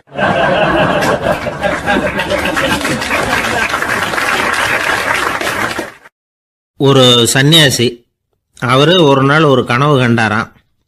அந்த கனவுல அவர் சொர்க்கத்துக்கு போறார். அங்க ஒரு பெரிய திருவிழா நடந்துகிட்டு இருக்குது. எங்க பார்த்தாலும் அலங்கார வளைவுகள், வண்ணமயமான விளக்குகள், பாதைகள் பூரா மலர்கள், எல்லா கட்டடங்களும் ஒளிமயம். அவ்வளவு கோலாகலமா பிரம்மாண்டமா அந்த திருவிழா நடந்துகிட்டு இருக்குது. அது என்ன திருவிழாங்கிறது இந்த சன்னியாசிக்கு புரியல. அங்க எதிரில் வந்துகிட்டு இருந்த ஒருத்தரை நிறுத்தி, என்ன விசேஷம் இங்க அப்படின்னு விசாரிச்சாராம். உனக்கு தெரியாத விஷயம், இன்னைக்கு இறைவனுக்கு பிறந்த நாள், அதை தான் எல்லாரும் சேர்ந்து கொண்டாடுறோம். இதுக்காக பிரம்மாண்டமான ஊர்வலம் ஒன்று வரப்போகுது, இறைவனே அந்த ஊர்வலத்தில் கலந்துக்கிறார் அப்படின்னார் அவர். உடனே அந்த சன்னியாசி ஒரு மரத்து நிழல்ல ஒதுங்கி நின்றுக்கிட்டார். ஊர்வலம் வந்துகிட்டு இருக்குது. முதல்ல ஒரு குதிரை வந்துகிட்டு இருக்கு, அது மேல ஒருத்தர் உட்காந்துருக்கிறார். அவருக்கு பின்னாடி நிறைய பேர் கூட்டமா வந்துகிட்டு இருக்கிறாங்க. இவ்வளவு கூட்டம் இவர் பின்னாடி வருதே, யார் இவரு அப்படின்னு கேட்டார். ஒரு மதத்தின் பெயரை சொல்லி, இவர் அந்த மதத்தின் தலைவர், அவரை பின்பற்றுகிற மக்கள் கூட்டம் பின்னாடி வந்துகிட்டு இருக்குது அப்படின்னு விவரம் சொல்லியிருக்கிறாங்க. இவங்களுக்கு அடுத்தபடியா இன்னொரு குதிரையில ஒருத்தர் வந்துகிட்டு இருக்கிறார். அவருக்கு பின்னாடி ஏகப்பட்ட கூட்டம். இவர் யாருங்க அப்படின்னு கேட்டிருக்காரு சன்னியாசி. அங்க இருக்கிறவங்க விவரம் சொல்லியிருக்கிறாங்க. இன்னொரு மதத்தின் பெயரை சொல்லி, இவர் அந்த மதத்தினுடைய தலைவர், அவர் வழியை பின்பற்றுகிறவர்கள் அவர் பின்னாடி கூட்டமா வந்துகிட்டு இருக்கிறாங்க அப்படின்னு இருக்காங்க. இப்படி ஒவ்வொருத்தரா குதிரை மேல வந்துகிட்டே இருக்கிறாங்க. அவங்கள பின்பற்றியும் ஒவ்வொரு கூட்டம் வந்துகிட்டே இருக்குது. அந்த பெரிய ஊர்வலம் அது பாட்டுக்கு போயிட்டு இருக்குது. கடைசியா அது முடிஞ்சது ரொம்ப நேரம் கழிச்சு. அதுக்கப்புறம் கொஞ்ச நேரம் கழிச்சு ஒரு வயசான ஆள் குதிரை மேல வந்துகிட்டு இருக்கிறார். ஆனா அவருக்கு பின்னாடி யாருமே இல்லை. அவர் பரிதாபமா தனியா வந்துகிட்டு இருக்கிறார். அவர் அந்த ஊர்வலத்தை சேர்ந்தவரா இல்லையாங்கிறதே தெரியல. இவர் யாரு, இவர் ஏன் இப்படி தனியா வந்துகிட்டு இருக்கிறார் அப்படின்னு கேட்டிருக்காரு அந்த சன்னியாசி. என்னது இப்படி கேட்குறீங்க, இவர் தான் கடவுள், இவருக்காக தான் இன்னைக்கு இந்த ஊர்வலமே நடக்குது, இவருக்கு தான் இன்னைக்கு பிறந்த நாள், முன்னாடி போகிற ஊர்வலம் பூரா இவருடைய பிறந்த நாளை கொண்டாடுறதுக்காக தான் அப்படின்னு இருக்காங்க. இதை கேட்டதும் அந்த சன்னியாசிக்கு திடுக்குன்னு தூக்கி போட்டிருக்கு. இது வரைக்கும் கனவு கண்டுகிட்டு இருந்தவர் முடிச்சுக்கிட்டார். அதுக்கப்புறம் தான் யோசிச்சு பார்த்துருக்கார். உண்மைதான், மக்கள் எல்லாரும் பக்தி மார்க்கத்தில் போகிறதா நினச்சிக்கிட்டு பாதை மாறி போயிட்டு இருக்கிறாங்க. கடவுளை பின்பற்றுவதாக நினைக்கிறாங்க பக்தர்கள். ஆனால் கடவுளுக்கு பின்னாடி யாருமே இல்லை. இன்னமும் இயல்பா இதை பற்றி யோசிச்சு பார்த்தா, உண்மைக்கு பின்னாடி தான் நான் போய்கிட்டு இருக்கேன் அப்படின்னு நிறைய பேர் சொல்கிறாங்க. ஆனால் அந்த உண்மை அனாதையாக போய்கிட்டு இருக்குது. அப்படி ஆயிட்டுது உலகம். இந்த காலத்துலேயும் ஒரு ஊர்வலம், ஒரு பெரிய மனுஷருக்கு பிறந்த நாள் விழா. அவர் குதிரை மேலே ஏறி முன்னாடி போயிட்டு இருக்கிறார். அவருக்கு பின்னாடி ஒரு 100 பேர் தொண்டர்கள் அவங்க பாட்டுக்கு போகிறாங்க. எல்லாம் பணம் கொடுத்து ஏற்பாடு பண்ணவங்க, எல்லாம் பணம் வாங்கிட்டு பின்னாடி போயிட்டு இருக்கிறாங்க. கொஞ்சம் தூரம் நடந்ததும் கால் வலிக்க ஆரம்பிச்சுட்டுது. ஒவ்வொருத்தரும் அப்படியே ஒதுங்க ஆரம்பிச்சுட்டாங்க. அதான் முன்னாடியே பணம் கிடைச்சிட்டுதே, இனிமேல் ஒதுங்கினா என்னன்னு ஒதுங்கிட்டாங்க. ஒரு கட்டத்தில் குதிரையில் போகிறவர் தற்செயலாக திரும்பி பார்க்குறாரு, பின்னாடி யாருமே இல்லை. எல்லாரும் ஓடி போயிட்டாங்க. ஒரே ஒரு ஆள் மட்டும் ரொம்ப விசுவாசமாக பின்னாடி நடந்து வந்துக்கிட்டு இருந்தான். ஏன்ப்பா நீ மட்டும் வந்துக்கிட்டு இருக்கிறியே, நீ வீட்டுக்கு போகலையான்னு கேட்டிருக்காரு அவர். நீங்கள் அந்த குதிரையையும் அதுக்குள்ள வாடகை பணத்தையும் கொடுத்துட்டீங்கன்னா நானும் போயிடுவேன் அப்படின்னு நானா இந்த ஆள்.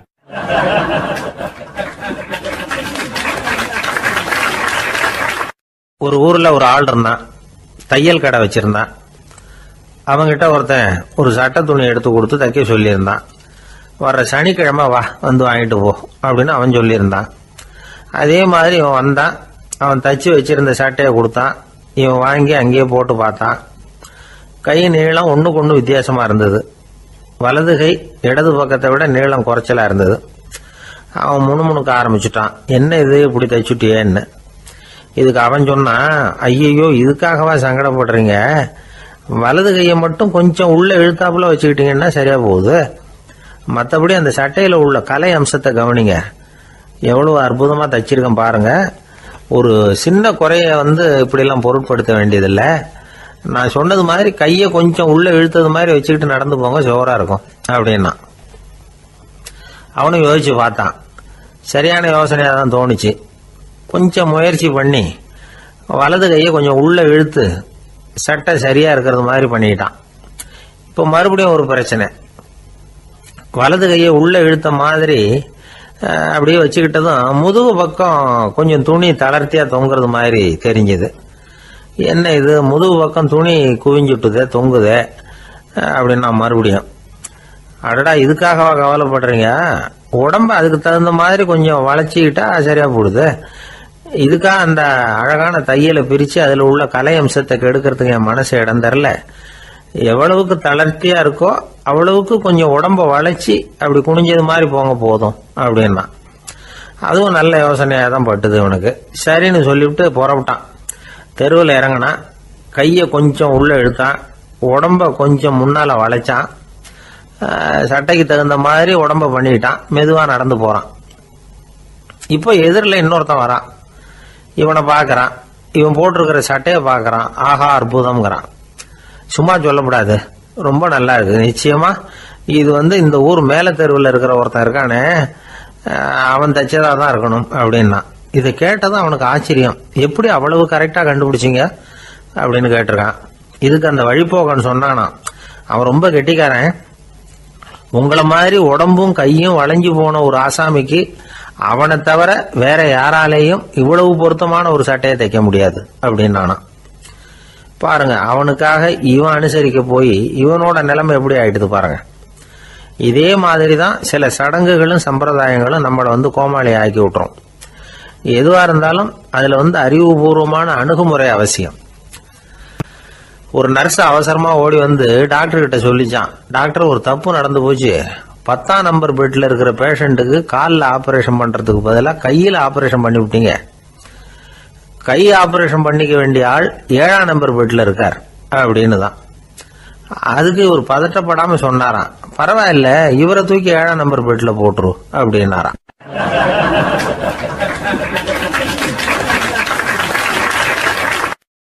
ஒரு ஊர்ல ஒருத்தர் இருந்தார், ரொம்ப நல்லவர். யாருக்காவது ஏதாவது கொடுத்துக்கிட்டே இருப்பார், கொடையாளி. தினமும் யாராவது ஒருத்தருக்கு ஏதாவது கொடுக்கலன்னா அவருக்கு தூக்கம் வராது, அப்படி ஒரு பழக்கம். அது மட்டும் இல்லை, அவர் கொடுக்கறது அடுத்தவங்களுக்கு தெரியாது, அவ்வளவு ரகசியமா அதை கொடுப்பார். வலது கை கொடுக்கறது இடது கைக்கு தெரியக்கூடாதுன்னு சொல்லுவாங்கல்ல, அது மாதிரி அவர். ஒரு நாள் ராத்திரி அவர் ஏற்கனவே தயாராக கட்டி வச்சிருந்த பணம் முடிச்ச கையில் எடுத்துக்கிட்டு வீட்டை விட்டு வெளியில் வந்தார். தெருவில் இறங்கி நடந்தார். இன்னைக்கு யாருக்கு தர்மம் செய்யறது அப்படின்னு யோசனை பண்ணிட்டு இருட்டில் நடந்து வந்துகிட்டு இருக்கிறார். யாரோ ஒருத்தர் எதிரில் வர்றது மாதிரி தெரிஞ்சுது. உடனே அவர் கிட்ட போனார். தன்கிட்ட இருந்த பணம் முடிச்சு அவசரமாக அவர் கையில் திணிச்சுட்டு திரும்பி வந்துட்டார். அப்பாடா, ஒரு வழியாக யாருக்கும் தெரியாமல் இன்னைக்கு தர்மம் பண்ணியாச்சு அப்படிங்கிற மகிழ்ச்சி, மன நிறைவு அவர் முகத்தில். நிம்மதியாக தூங்கினார். அப்புறம் எழுந்திரிச்சார். மறுநாள் காலையில் ஊர் பூரா ஒரே பேச்சு. என்ன பேச்சுன்னா, நேற்று ராத்திரி ஒரு திருடன் கையில் யாரோ பணத்தை கொடுத்துட்டு போயிருக்கிறாங்க அப்படின்னு எல்லாரும் பேசிக்கிட்டு இருக்கிறாங்க. இதை கேள்விப்பட்டதும் அந்த பெரியவருக்கு ரொம்ப வருத்தமாக போச்சு. அடடா, போயும் ஒரு திருடனுக்காக உதவி பண்ணியிருக்கிறோம், பிரயோஜனம் இல்லாமல் போட்டுதே அப்படின்னு நினைச்சார். சரி, இன்னைக்கும் யாருக்காவது உதவி பண்ணணும் அப்படின்னு முடிவு பண்ணினார். ராத்திரி நேரம் வந்தது. இவர் வழக்கம் போல தெருவில் இறங்கி நடந்தார். கையில் பணம் முடிச்சு. எதிரில் ஒரு பெண் உருவம் மங்கலா தெரிஞ்சது. இவர் உடனே அந்த பெண்கிட்ட பணத்தை கொடுத்துட்டு திருப்தியாக திரும்பி வந்துட்டார். மறுநாள் காலையில் ஊர் பூரா என்ன பேசிக்கிட்டாங்க தெரியுமா? நேற்று ராத்திரி நெறி தவறி நடக்கிற ஒரு பெண்ணின் கையில் யாரோ பணத்தை வச்சுட்டு போயிருக்கிறாங்க அப்படின்னு எல்லாரும் பேசிக்கிறாங்க. அடடா, இன்னைக்கும் தவறுதலாக நடந்து போச்சு அப்படின்னு ஒரு வருத்தப்பட்டார். இருக்கட்டும், இன்னைக்கும் ஏதாவது தர்மம் பண்ணுவோம் அப்படின்னு நினச்சிக்கிட்டாரு. 3வது நாள் ராத்திரியும் புறப்பட்டார். இப்பவும் எதிரில் ஒருத்தர் வந்தார். இவர் பணத்தை கொடுத்தார், திரும்பி வந்துட்டார். மறுநாள் மக்கள் என்ன பேசிக்கிட்டாங்கன்னா, நேற்று ராத்திரி ஒரு செல்வந்தர் கையில் யாரோ பணத்தை கொடுத்துட்டு போயிருக்கிறாங்க அப்படின்னு பேசிக்கிட்டாங்களாம். அவருக்கு ரொம்ப வருத்தமாக போட்டுது. என்ன இது தினம் இப்படி ஆகிக்கிட்டு இருக்குதே அப்படின்னு நினச்சிக்கிட்டே படுத்து தூங்கினார். அன்னைக்கு ராத்திரி ஒரு கனவு. அந்த கனவுல இறைவன் வந்து சொன்னாராம், இதை பாருப்பா, நீ கொடுத்த தர்மம் வீணா போயிடல. உன்கிட்ட பணம் வாங்கின அந்த திருடன் திருந்திட்டான், அந்த பொண்ணும் திருந்திட்டா, அந்த செல்வந்தனும் கொடையாளி ஆயிட்டான், எல்லாருக்கும் உதவி பண்ண ஆரம்பிச்சுட்டான் அப்படின்னு சொன்னாராம். இந்த கதையை சொன்னவர் யாருன்னா நபிகள் நாயகம். இதுல உள்ள கருத்து என்னன்னா, நல்ல மனசோட தர்மம் பண்ணுனா அது வீணா போறதில்லை. இன்னொரு கருத்து, தர்மம் வந்து தன்னை மட்டுமல்ல அடுத்தவங்களையும் தீமையிலிருந்து காப்பாற்றும். இதுதான் நாம புரிஞ்சுக்க வேண்டியது. இந்த காலத்திலையும் இது மாதிரி சில சம்பவங்கள் நடக்கிறது உண்டு. ஒரு பெரியவர் இருட்டில் நடந்து வந்துகிட்டு இருந்தாரு.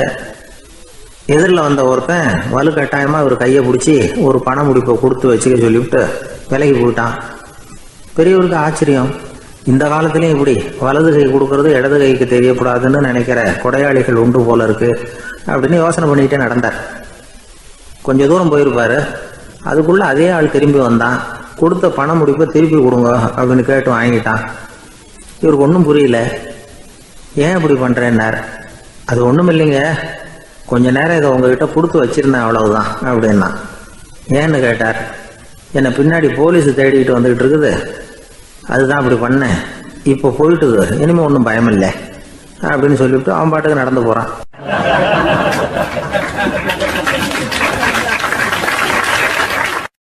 தான் மட்டும் வாழ்ந்தா போதும் அப்படின்னு நினைக்கிறவங்க உண்டு. தானும் வாழணும், அடுத்தவங்களும் வாழணும் அப்படின்னு நினைக்கிறவங்களும் உண்டு. முதல்ல சொன்ன வகையை சேர்ந்த மனிதர்கள் எப்படி தெரியுமா? எப்படியாவது தான் மட்டும் வாழ்ந்தால் போதுங்கிற நினைப்பு தான் எப்பவும் அவங்களுக்கு இருக்கும். தங்களுடைய வளர்ச்சிக்கு எது தடையா இருந்தாலும் சரி, யார் தடையா இருந்தாலும் சரி, அதை அழிச்சுட்டு தான் மறுவேலை பார்ப்பாங்க. அவங்கெல்லாம் பாவ காரியங்களுக்கு தயங்குறதே இல்லை. அப்படிப்பட்ட வாழ்க்கை அவங்களுக்கே இடைஞ்சல அமைஞ்சு விடுறது உண்டு. அதை விளக்கறதுக்கு ஒரு கதையும் உண்டு. ஒரு ஊர்ல அப்படிப்பட்ட ஆள் ஒருத்தன் இருந்திருக்கான். நிறைய பாவங்களை செஞ்சவன். அதன் காரணமா நரகப்படுகொழியில விழுந்துட்டான். நரகப்படுகொழிங்கிறது ஒரு பெரிய கிணறு மாதிரி. ஏற்கனவே பாவம் செஞ்சவங்க நிறைய பேர் அதில் விழுந்து கிடக்குறாங்க. உள்ள ஏகப்பட்ட சத்தம், எல்லாம் அந்த பாவாத்மாக்கள் போடுற சத்தம். இப்போ விழுந்தானே இவனும் சத்தம் போட்டான். இவன் போடுற சத்தம் கொஞ்சம் அதிகமா கேட்டுது. இந்த கிணத்துக்கு பக்கத்துல புத்தர் உட்கார்ந்துருக்கிறார். அவர் காதுல இவன் போடுற சத்தம் விழுந்தது. உடனே அந்த கிணத்தடிக்கு போனார். குனிஞ்சு பார்த்தார். சாமி என்னை காப்பாத்துங்க அப்படின்னு கத்தனான் இவன். புத்தர் அவனை கொஞ்சம் கவனிச்சு பார்த்தார். மனித சமுதாயத்துக்கு அவன் என்னென்ன கெடுதல் பண்ணியிருக்கிறாங்கிற விவரம்லாம் அவர் மனக்கண்ணில் தெரிஞ்சது. அவருக்கு எல்லாம் புரிஞ்சு போச்சு. இருந்தாலும் அவனை காப்பாத்துறதுக்கு ஏதாவது வழி உண்டா அப்படின்னு யோசிச்சார். அவன் தன்னுடைய வாழ்நாளில் ஏதாவது நல்லது செஞ்சிருக்கானா அப்படின்னு பார்த்தார். ஒரே ஒரு சமயம் அவன் தன்னுடைய காலடியில மிதிபட இருந்த சிலந்தியை மிதிக்காமல் தாண்டி போயிருக்கிறான். இந்த ஒரு காரியத்துக்காக அவனை கரையேற்ற முடியுமா அப்படின்னு நினைச்சார். அவ்வளவுதான். உடனே அவர் கையில ஒரு சிலந்தி வந்து உட்கார்ந்துதான். அதுகிட்ட இருந்து நூல் இழை வெளிவர ஆரம்பிச்சது. அந்த நூல் இழை கிணற்று ஆழம் வரைக்கும் அப்படியே நீண்டுகிட்டே போச்சான். புத்தர் பார்த்தார். இந்த நூலை பிடிச்சிக்கிட்டு மேலே ஏறி வா அப்படின்னார். என்னங்க சொல்றீங்க, இந்த சிலந்தி நூல் என்ன தாங்குமான்னு கத்தனான். எல்லாம் தாங்கும், அதை பிடிச்சிக்கிட்டு ஏறி வா அப்படின்னார். சந்தேகத்தோடவே அவன் அந்த நூல் இழைய பிடிச்சி இழுத்து பார்த்தா ரொம்ப வலுவா இருந்தது. அவனுக்கு ஆச்சரியம். அதை பிடிச்சிக்கிட்டே மெதுவா மேலே ஏறி வர ஆரம்பிச்சுட்டான். பாதி தூரம் ஏறி வந்திருப்பான். அப்போ அவன் காலுக்கு கீழே ஏதோ சத்தம். என்னன்னு குனிஞ்சு பார்க்கறான். கீழே கிடந்தவங்க சில பேரும் அந்த நூலை பிடிச்சி மேலே வந்துகிட்டு இருக்கிறாங்க. இவனுக்கு கோபம் வந்துட்டுது. தன்னுடைய இடுப்புல வச்சிருந்த கத்தியை எடுத்து தன்னுடைய காலுக்கு கீழே நூல் இழையை அப்படியே வெட்டி விட்டுட்டான். இனிமே நாம மட்டும்தான் மேலே ஏறி வந்துடணும் அப்படின்னு நினைச்சுக்கிட்டான். ஆனா நடந்தது என்ன தெரியுமா? மொத்த நூல் இழையும் அப்படியே அருந்து கீழே விழுந்துட்டுது. அவனும் பொத்துன்னு கீழே விழுந்துட்டான். மறுபடியும் கத்த ஆரம்பிச்சுட்டான். ஏற்கனவே அவன் செஞ்சிருந்த ஒரு சிறு கருணை அந்த நூல் இழைக்கு உறுதியை கொடுத்தது. இப்போ அவன் செஞ்ச பாவம் அந்த நூல் இழைய வலுவிழக்க செஞ்சுட்டுது. அடுத்தவங்களும் வாழணுங்கிற எண்ணம் அவனுக்கு இருந்திருந்தா இப்போ அவனும் கரையேறி வந்திருப்பான், மற்றவங்களும் சௌக்கியமா வந்து சேர்ந்திருப்பாங்க. அதனால நாமும் வாழணும், அடுத்தவங்களும் வாழணும் அப்படின்னு நினைக்கிறவன் வாழ்க்கையில சீக்கிரம் முன்னுக்கு வந்துடுவான். ஒருத்தன் ஒரு டாக்டர் கிட்ட போனான், மருந்து வாங்கினான், வாங்கி கொண்டாந்து பேசாம வச்சுட்டான், சாப்பிடல. அப்புறம் எதுக்காகப்பா போய் அவர்கிட்ட மருந்து வாங்கினேன் அப்படின்னு கேட்டாங்க. டாக்டர் வாழணும் இல்லையா, அதனாலதான் அப்படின்னா. அவர் கொடுத்த மருந்து நீ ஏன் சாப்பிடல அப்புறம் அப்படின்னு கேட்டாங்க. நான் வாழணும் இல்லையா, அதுக்காக தான் அப்படின்னா.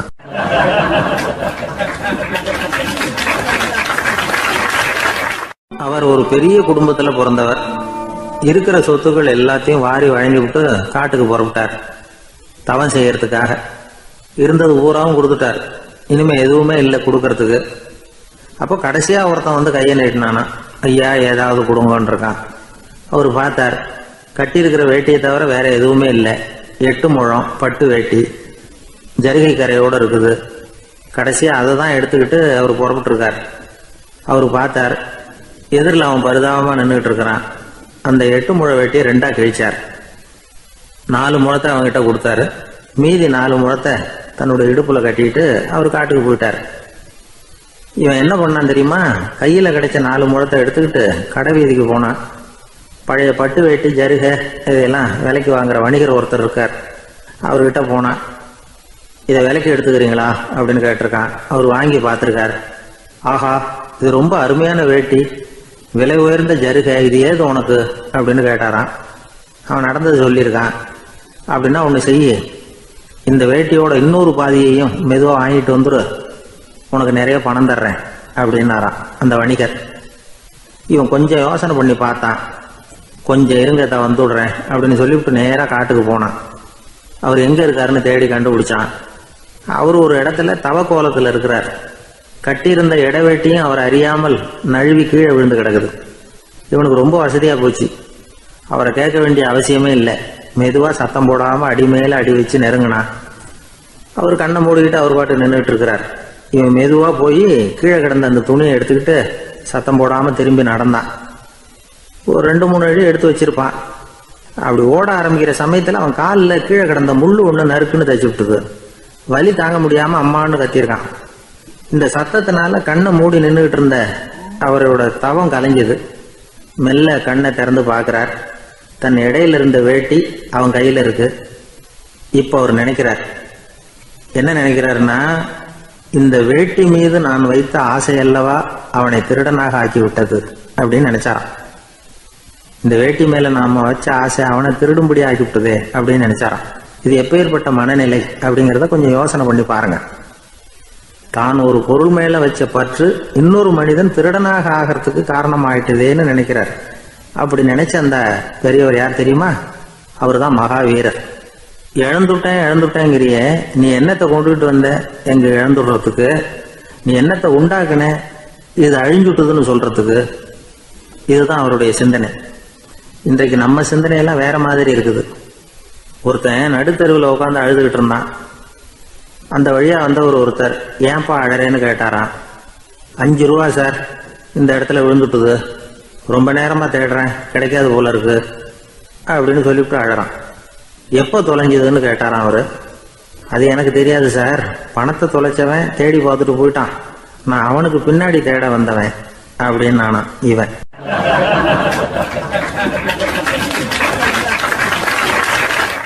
ஒரு ஊர்ல ஒரு ஆள் இருந்தான். அவன் ஒரு நாள் கோயிலுக்கு போனான்.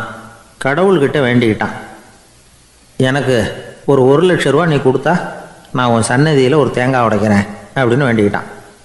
கடவுள் பார்த்தார். உடனே அவன் கண் முன்னாடி தோன்றினார். இந்தா நீ கேட்ட 1,00,000 ரூபாய் அப்படின்னு சொல்லி அவன் கையில் பணத்தை கொடுத்துட்டு மறைஞ்சிட்டார். இவனால் நம்பவே முடியல. இவ்வளவு சுலபமாக கிடைக்கும்னு தெரிஞ்சிருந்தா அனாவசியமாக ஒரு தேங்காய் உடைக்கிறேன்னு வேண்டியிருக்க வேண்டியது இல்லையே அப்படின்னு நினச்சான். இருந்தாலும் வேண்டுதலை நிறைவேற்ற வேண்டியது கடமை. அதுக்காக என்ன பண்ணால், பக்கத்தில் ஒரு கடைக்கு போனான். ஒரு தேங்காயை கையில் எடுத்தான். இது என்ன விலைன்னு கேட்டான். 5 ரூபான்னார் கடையில் இருந்தவர். அதிகமாக இருக்குதே விலைன்னா. அப்படின்னா ஒன்று செய்யுங்க, அடுத்த ஊருக்கு போங்க, அங்கே தென்னந்தோப்பு அதிகம், அதனால் அங்கே இதை விட குறைஞ்ச விலைக்கு கிடைக்கும் அப்படின்னார். சரின்னு அடுத்த ஊருக்கு கிளம்புனான். அங்கே போய் விசாரித்தான். ஒரு தேங்காய் 3 ரூபாய் விலைன்னாங்க. இதுவும் அதிகமாக தெரியுதேன்னா. அப்படின்னா ஒன்று செய்ய, அதுவும் அந்த ஆற்று ஓரமாக ஒரு தென்னை மரம் இருக்கு பார், அதில் நீயே ஏறி பறிச்சுக்கோ, ஒரு தேங்காய்க்கு 1 ரூபா கொடுத்தா போதும் அப்படின்னார் அந்த தோப்புக்கு சொந்தக்காரரு.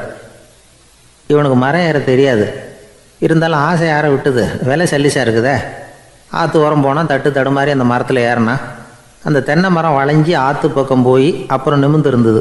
அதாவது மரத்தின் உச்சி சரியாக ஆற்றுக்கு நடுவில் இருந்தது. ஆற்றுல வெள்ளம் கரபுரண்டு ஓடிக்கிட்டு இருக்கு. இவன் கடவுள் கொடுத்த 1 லட்சம் ரூபாயை மடியில் வச்சு இறுக்கி கட்டிக்கிட்டான். உச்சிக்கு போய் காய் பறிக்கிற சமயத்தில் காற்றும் மழையும் பலமாக கலந்து அடிக்க ஆரம்பிச்சுட்டுது. கால் வழுக்கி விட்டுட்டுது. இவன் சடார்னு ஒரு தென்னை மட்டையை பிடிச்சிக்கிட்டு தொங்க ஆரம்பிச்சிட்டான். கீழே பயங்கரமான வெள்ளம், மடியில் 1 லட்சம் ரூபா பணம், என்ன செய்கிறதுன்னு தவிக்கிறான். இந்த சமயம் கரையில் ஒரு யானை பாகன் யானையை குளிப்பாட்டிக்கிட்டு இருக்கிறான். அது அவன் கண்ணில் பட்டுது. ஐயா ஒரு உதவின்னு கத்துனான். அவன் என்ன செய்யணும்னு கேட்டான். உன் யானையை மெதுவாக இங்கே அழைச்சிட்டு வா, எனக்கு நேராக கீழே நிறுத்து, என் காலை பிடிச்சி மெதுவாக கீழே இறக்கி விட்டுரு, என் மடியில் இருக்கிற பணத்தில் உனக்கு 10,000 ரூபா தரேன் அப்படின்னா. அவன் பார்த்தான். காலை கையை பிடிச்சா கூட எவனும் இந்த காலத்தில் 10 ரூபாய்க்கு மேலே தரமாட்டேங்கிறான், இவன் காலை பிடிச்சா 10,000 தர்றேங்கிறான் அப்படின்னு யோசனை பண்ணான். உடனே யானையை கொண்டுட்டு போனான். அவனுக்கு நேராக கீழே நிறுத்தினான். அவன் காலை பிடிச்சான். அவ்வளவுதான். அந்த நேரம் பார்த்து யானை மெதுவாக நடந்து அப்பால் போட்டுது. இப்போ யானை பாகன் அவன் காலை கெட்டியாக பிடிச்சிக்கிட்டு தொங்குறான். பரிதாபமாக மேலே பார்க்குறான். அவன் மட்டையை பிடிச்சிக்கிட்டு தொங்குறான். இப்போ யானை பாகன் சொல்கிறான், தம்பி மட்டையை விட்டுறாத, கெட்டியாக பிடிச்சிக்கோ, நான் உனக்கு 10,000 ரூபா தரேன், இதோ மடியில் தான் வச்சுருக்கேன்னா. மேலே தொங்குறவனுக்கு இந்த நிலைமையிலேயும் ஒரு சந்தோஷம், மேற்கொண்டு ஒரு 10,000 ரூபா நமக்கு கிடைக்கும் போல இருக்கே அப்படின்னு. இந்த சமயத்தில் ஒருத்தன் ஒட்டகத்தை ஓட்டிகிட்டு வந்தான் அந்த பக்கமாக குளிப்பாட்டுறதுக்கு. யானை பாகம் பார்த்துட்டான். ஐயா ஒட்டகக்காரரே, அதை இங்கே கொண்டுட்டு வா, எங்கள் காலை பிடிச்சி பத்திரமா இறக்கி விடு, நாங்கள் பணம் கொடுக்குறோம்னா. அவனும் பணத்துக்கு ஆசைப்பட்டு வந்தான். அவன் காலை பிடிக்கிற சமயம் ஒட்டகமும் நழுவி போட்டுது. இப்போ 3 பேருமே வரிசையாக தொங்குறாங்க. ஒட்டகக்காரன் கத்துறான், தம்பி மட்டையை விட்டுறாத, கெட்டியாக பிடிச்சிக்கோ, நான் என் மடியில் இருக்கிற 5,000 உனக்கு தந்துடுறேன்னா. மேலே தொங்குறவனுக்கு இன்னமும் சந்தோஷம், இவனும் பணம் தர்றேங்கிறான், அப்படின்னா இன்றைக்கி நமக்கு மொத்த பண வரவு எவ்வளவு அப்படின்னு ஒவ்வொன்றா கூட்டி பார்க்க ஆரம்பித்தான். மனக்கணக்கு சரியாக வரல. அதனால் அப்படியே விரலை விட்டு எண்ண ஆரம்பித்தான். அவ்வளவுதான், மட்டையை விட்டுட்டு கை நழுவி வந்துட்டுது. 3 பேரும் பொத்துன்னு ஆற்றுல விழுந்தாங்க. படாத பாடுபட்டு தட்டு தடுமாறி கரைக்கு வந்து சேர்ந்தாங்க. 3 பேர் மடியில் இருந்த பணமும் ஆற்றோட போட்டுது. பேராசை பெருநஷ்டம் அப்படின்னு ஒரு பழமொழி இருக்குல்ல, அதை விளக்கறதுக்காக சொல்லப்பட்ட கதை இது. இந்த காலத்தில் ஒருத்தர் ஒரு நீச்சல் குளத்தில் நீச்சல் அடிச்சுக்கிட்டு இருக்கிறார். காவலுக்கு இருந்தவர் அதை கவனிச்சுட்டார். கரையிலேருந்து சத்தம் போட்டாராம், இதோ பாருங்க, இங்கே ராத்திரி 8 மணிக்கு மேலே நீச்சல் அடிக்கிறது சட்டப்படி குற்றம், அதுக்கு அனுமதி கிடையாது, தெரியாதா உங்களுக்கு அப்படின்னாராம். இதுக்கு அவர், ஐயையோ நான் நீச்சல் அடிக்க வந்தவன் இல்லைங்க, சும்மா சுற்றி பார்க்க வந்தவன், தடுமாறி குளத்தில் விழுந்துட்டேன், நீச்சல் தெரியாது, அதனால் தத்தளிச்சுக்கிட்டு இருக்கிறேன் அப்படின்னு கத்துனாராம். கரையில் இருந்தவர் பார்த்தார். ஓ அப்படின்னா சரி, அதுக்கு ஒன்றும் தடை இல்லை அப்படின்னு சொல்லிவிட்டு அவர் பாட்டுக்கு நடந்து போயிட்டாராம்.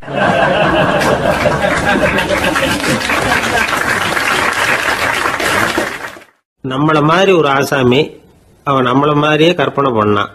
அதாவது நாம தான் இந்த உலகத்தில் ரொம்பவும் கஷ்டப்படுறோம், மற்றவங்க எல்லாம் சந்தோஷமா இருக்கிறாங்க அப்படின்னு அவன் நினச்சிக்கிட்டான்.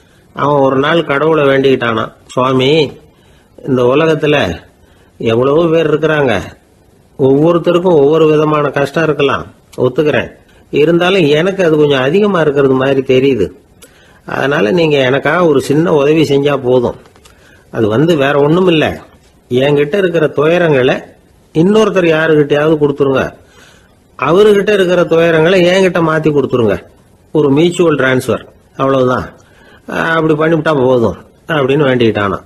அன்னைக்கு ராத்திரியே அவன் ஒரு கனவு கண்டிருக்கான். வானத்திலிருந்து ஒரு குரல் கேட்டிருக்கு. அது என்ன சொல்லிச்சு தெரியுமா? ஏ ஜனங்களே, எல்லாரும் அவங்கவங்க கஷ்டங்களை ஒரு பையில போட்டு எடுத்துக்குங்க. அப்படி எடுத்துக்கிட்டு நேரா இந்த ஊர் எல்லையில இருக்கிற கோயிலுக்கு வந்து சேருங்க அப்படின்னு அந்த குரல். ஆஹா, கடவுள் நம்ம பிரார்த்தனைக்கு செவி சாய்ச்சுட்டார் அப்படின்னு சந்தோஷப்பட்டான் இவன். உடனே என்ன பண்ணா, தன்கிட்ட இருந்த கஷ்டத்தையெல்லாம் ஒரு சாக்கு பையில போட்டு எடுத்துக்கிட்டான். வீட்டை விட்டு வெளியில வந்தான். தெருவில் இறங்கி நடக்கிறான். அங்க பார்த்தா ஏகப்பட்ட பேர் ஆளுக்கு ஒரு பைய தூக்கிக்கிட்டு கோயிலுக்கு போயிட்டு இருக்கிறாங்க. சில பேர் மூட்டையா கட்டி தலையில சுமந்துக்கிட்டு போயிட்டு இருக்கிறாங்க. இவன் பார்த்தான். இவனுக்கு ரொம்ப ஆச்சரியமா இருந்தது. ஏன்னா எல்லாரும் வச்சிருக்கிற பைய இவன் பைய விட பெருசா இருந்தது. இவன் பை தான் இருக்கிறதுலயே கொஞ்சம் சின்னதா தெரிஞ்சது. இப்ப அவன் மறுபடியும் சாமியை வேண்டிக்கிட்டான். கடவுளே, இப்ப உள்ள சூழ்நிலையை கவனிச்சா என்கிட்ட இருக்கிற பைய பரவாயில்லன்னு தோணுது. அதனால வேற பை எதையும் மாத்த வேணாம், இதுவே பரவாயில்ல, இந்த பையோட திரும்பி வீட்டுக்கு போனா போதும்னு நினைக்கிறேன் அப்படின்னு ஏதோ நினைக்க ஆரம்பிச்சுட்டான் அவன். எல்லாரும் கோயிலுக்கு போய் சேர்ந்தாங்க. கோயில்ல அந்த குரல் மறுபடியும் கேட்டுது. எல்லாரும் அவங்கவுங்க பைகளை சோகத்துல தொங்க விடுங்க. திடீர்னு விளக்குகள் அணையும், மணி அடிக்கப்படும், அதுதான் அடையாளம். அந்த சமயத்துல இருட்டுல உங்களுக்கு வேண்டிய பைய நீங்க வந்து மாத்தி எடுத்துக்கலாம், தேர்ந்தெடுத்துக்கலாம். வெளிச்சம் இருக்கிறப்பவே உங்களுக்கு பிடிச்ச பைக்கு பக்கமா பார்த்து நீங்க நின்னுக்கலாம் அப்படின்னு சொல்லி விவரம் சொல்லிச்சான் அந்த குரல். அப்படி சொன்னதுக்கு அப்புறம் திடீர்னு விளக்கு அணைஞ்சுது, மணி அடிச்சுது. கொஞ்ச நேரம் கழிச்சு மறுபடியும் விளக்குகள்லாம் எரிஞ்சுது. இப்போ பார்த்தா எல்லாரும் அவங்கவுங்க பையையே கெட்டியா பிடிச்சிக்கிட்டு நிக்கிறாங்க. இவனும் அப்படியே நிக்கிறான். இவன் மெதுவா பக்கத்துல நிக்கிறவங்கிட்ட கேட்டானா, ஏன் நீங்க பைய கையிலேயே வச்சிருக்கிறீங்க, செவுத்துல மாட்டலையா அப்படின்னு கேட்டிருக்கான். இல்லப்பா, நீ ஏன் கையிலேயே வச்சிருக்கிறியோ அதே காரணத்துக்காக தான் நாங்களும் வச்சிருக்கிறோம். நம்ம கவலைகளை பத்தி நமக்கு ஓரளவுக்காவது தெரியும். ஆனா மற்றவங்க கவலைகள் நமக்கு பரிச்சயம் இல்லாதவை, பழக்கம் இல்லாதது. அதனால நமக்கு தெரிஞ்ச கவலைகளை சமாளிக்கிறது சுலபம். தெரியாததை சமாளிக்கணும்னா மறுபடியும் ஆரம்பத்தில இருந்து ஆரம்பிக்கணும். அதனால பழைய நண்பர்களோட வாழறது தான் மேல் அப்படின்னு நானான். அதுக்கப்புறம் அவன் தன்னோட பைய போதும்னு வீட்டுக்கு திரும்பி வந்துட்டானான். இது ஒரு பெரியவர் சொல்லி இருக்கிற கதை. அதனால நம்ம கிட்ட இருக்கிற கஷ்டங்கள் தான் பெருசு, அதை இன்னொருத்தங்கிட்ட கொடுத்துட்டு மாத்திக்கலாம் அப்படின்னு நினைக்கிறது தப்பு. இதே மாதிரி இன்னொரு சம்பவம். ஒரு ஊர்ல ஒரு நாள் ராத்திரி ஆகாயத்தில இருந்து கடவுள் குரல் கேக்குது. இந்த ஊர்ல இருக்கிற ஜனங்கள்லாம் கொஞ்சம் கவனிங்க, உங்களுக்கு ஒரு செய்தி. அதாவது இங்க இருக்கிற ஜனங்கள்லயே கொஞ்சம் கூட கவலையே இல்லாத ஆள் யாருன்னு எனக்கு தெரியணும். அதனால எல்லாரும் அவங்க கவலைகளை ஒரு பையில போட்டு எடுத்துக்கிட்டு கோயிலுக்கு வாங்க அப்படின்னாரு கடவுள். உடனே வரிசையா எல்லாரும் வர ஆரம்பிச்சாங்க. எல்லார் கையிலயும் பை இருந்தது, சின்னதும் பெருசுமா. கவலையே இல்லாத ஆள் யாருன்னு தேடினார் கடவுள். ஒரே ஒரு ஆள் மட்டும் கையில எதுவும் இல்லாம வெறும் கையை வீசிக்கிட்டு ரொம்ப ஜாலியா நடந்து வந்துகிட்டு இருந்தான். கடவுள் அவங்ககிட்ட போனார். ஏன்பா உனக்கு கவலையே இல்லையா அப்படின்னு கேட்டார்.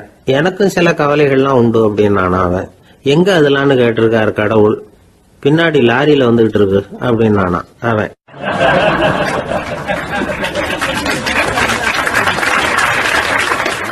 அசோக மன்னர் வந்துகிட்டு இருக்கார். அவருடைய ஆலோசகர்கள் எல்லாம் பக்கத்துல வந்துகிட்டு இருக்கிறாங்க. அந்த சமயத்துல எதிரில் ஒரு புத்த பிக்ஷு வர்றார்.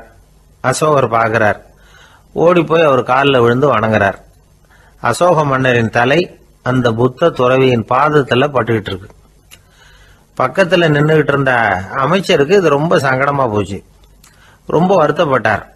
நம்ம அசோக சக்கரவர்த்தி எப்பேற்பட்டவர், அவரோட தலை ஒரு சன்னியாசியின் பாதத்துல படுறதா அப்படின்னு நினைச்சு ரொம்ப கவலைப்பட்டார்.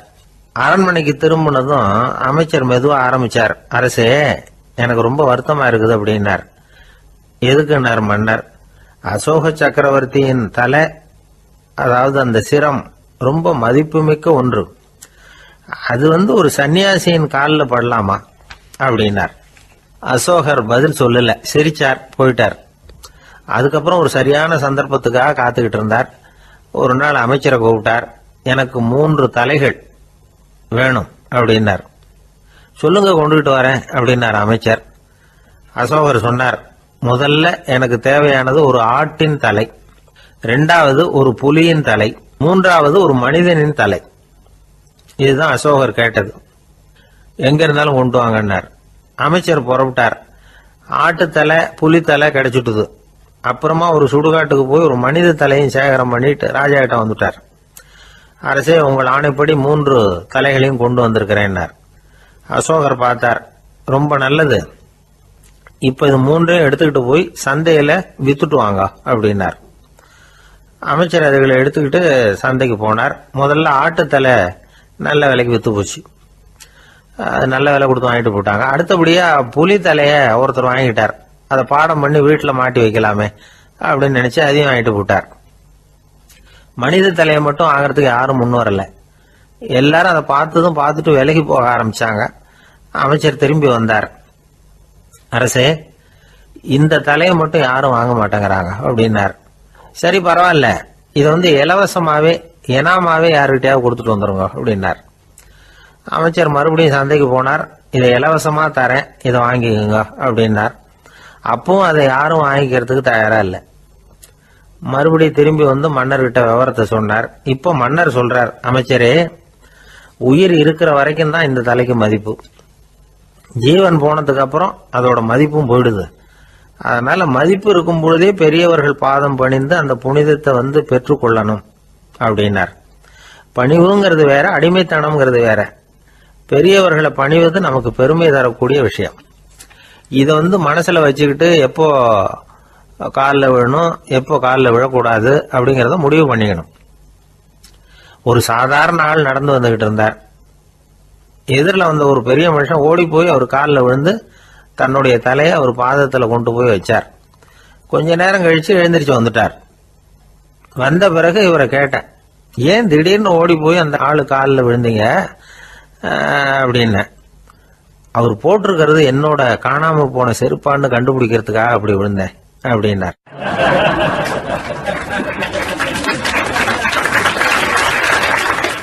ஒரு காட்டுல ஒரு நரி இருந்தது. ஒரு நாள் காலை நேரம் அது தன்னுடைய இருப்பிடத்திலிருந்து வெளியில வந்தது. கொஞ்ச தூரம் நடந்து வந்தது. அப்பதான் அது தன்னோட நிழலை கவனிச்சு பார்த்தது. பார்த்தா அது ரொம்ப நீளமா பெருசா இருக்குது. காலை நேரத்துல நிழல் அப்படித்தானே இருக்கும். ஆனா அந்த நரிக்கு அந்த விஷயம் தெரியல. தன்னுடைய நீண்ட பெரிய நிழலை பார்த்து ஆச்சரியப்பட்டது. ஆஹா, நாம இவ்வளவு பெருசாவா இருக்கிறோம் அப்படின்னா என்னுடைய காலை சாப்பாட்டுக்கு ஒரு யானை இல்லைன்னா ஒரு ஒட்டகம் கிடைச்சாதான் சரியா இருக்கும் போல இருக்கு அப்படின்னு முடிவு பண்ணிட்டுது. உடனே ஒரு யானை அல்லது ஒட்டகத்தை தேடி அலைஞ்சது, எங்க கிடைக்கும்னு. கிடைக்கவே இல்லை. மத்தியானம் 12 மணி ஆயிட்டுது. பசியோடு அலையுது. இப்ப தன்னோட நிழலை பார்த்தது. அது மத்தியான நிழல் எப்படி இருக்கும், அது ரொம்பவும் குறுகி போய் தெரிஞ்சுது. உடனே அந்த நரி என்ன நினைச்சுக்கிட்டு தான் தெரியுமா, காலை ஆகாரம் சாப்பிடாததுனால நம்ம உடம்பு இப்படி அழிச்சு போட்டுதே அப்படின்னு நினைச்சுக்கிட்டு தான். கொஞ்ச நேரம் கழிச்சு மறுபடியும் தன்னுடைய நிழலை பார்க்குது. அது இன்னமும் குறுகி போய் காலடியிலேயே வந்துட்டுது. அதுக்கு பயமா போயிடுது. ஐயோ, இன்னும் கொஞ்ச நேரத்துல நாம இறந்துருவோம் போல இருக்க. இப்ப என்ன செய்யறது? இந்த சமயத்துல ஒரு எறும்பு கிடைச்சா கூட போதும், அதை நம்ம காலை ஆகாரமா நினைச்சு சாப்பிட்டுள்ளாமே அப்படின்னு நினைச்சுதான். நம்முடைய நிழல் கூட நம்மள மாதிரியே தான் அடிக்கடி மாறிக்கிட்டே தான் இருக்குது. அது எப்பவும் ஒரே மாதிரி இருக்கிறது இல்ல. மனிதனுக்கு ஏற்படுகிற தன்முனைப்பு இருக்கு பாருங்க, ஈகோ, அது கூட ஒரு நிழல் மாதிரி தானா. அப்படி நினைக்க ஆரம்பிச்சுட்டா அதனால ஏதும் பிரச்சனை வராதான். தன்முனைப்பை நிழல் போலவே ஏற்றுக்கொள்ளுங்கள் அப்படிங்கிறது பெரியவங்க கருத்து.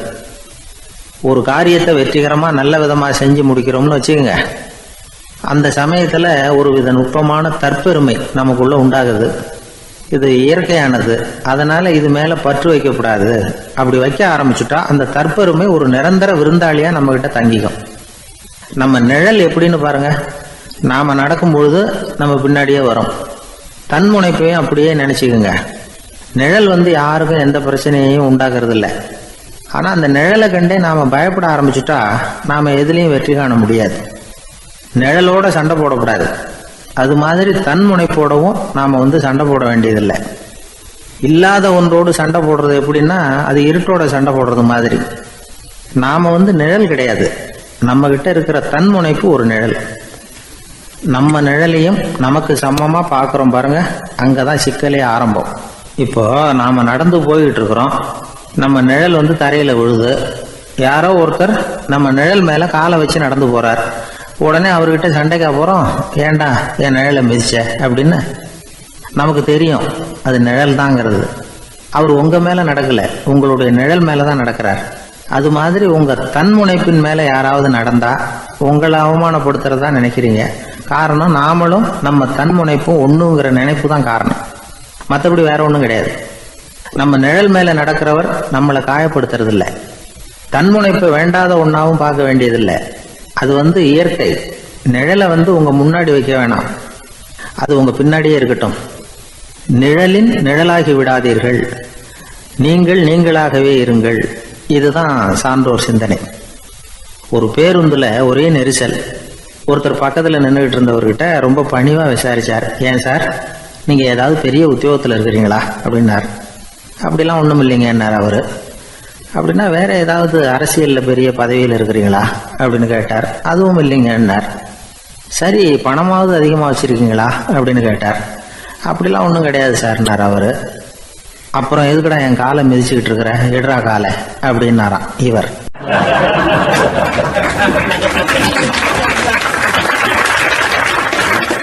ஒரு ஊர்ல ஒரு பெரியவர் இருந்தார். அவர் ஒரு குரு. அவர் தொடர்ந்து தியான கூட்டங்கள் நடத்துவார். அந்த கூட்டத்துல கலந்துக்கிறதுக்காக பல ஊர்கள்ல இருந்து சீடர்கள் நிறைய பேர் வருவாங்க போவாங்க.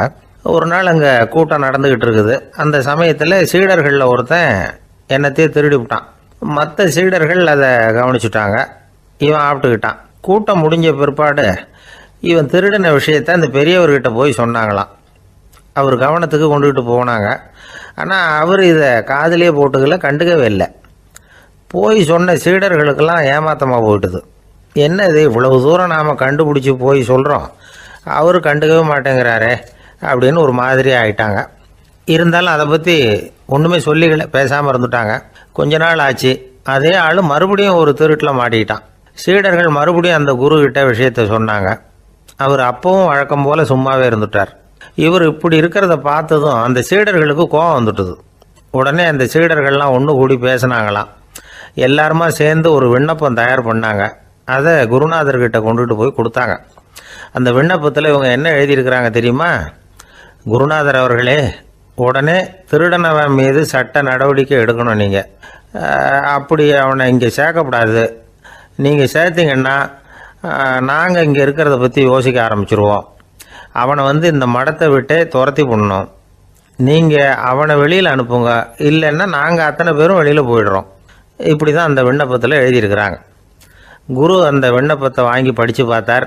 அதுக்கப்புறம் அதை எழுதின அத்தனை பேரையும் கூப்பிட்டாரு. எல்லாரும் இப்படி வாங்கன்னாரு. வந்தாங்க. இப்படி என் எதிரில் உட்காருங்கன்னார். உட்காந்தாங்க. அப்புறம் சொன்னார், இதை பாருப்பா, நீங்கள் எல்லாரும் புத்திசாலிகள். உங்களுக்கு எது நல்லது எது கெட்டதுங்கிறது நல்லா தெரியும். நீங்கள் மேற்கொண்டு ஏதாவது படிக்கணும்னு நினச்சா வேற எங்கே வேணும்னாலும் போகலாம், அதுக்கு நான் தடை சொல்ல மாட்டேன்.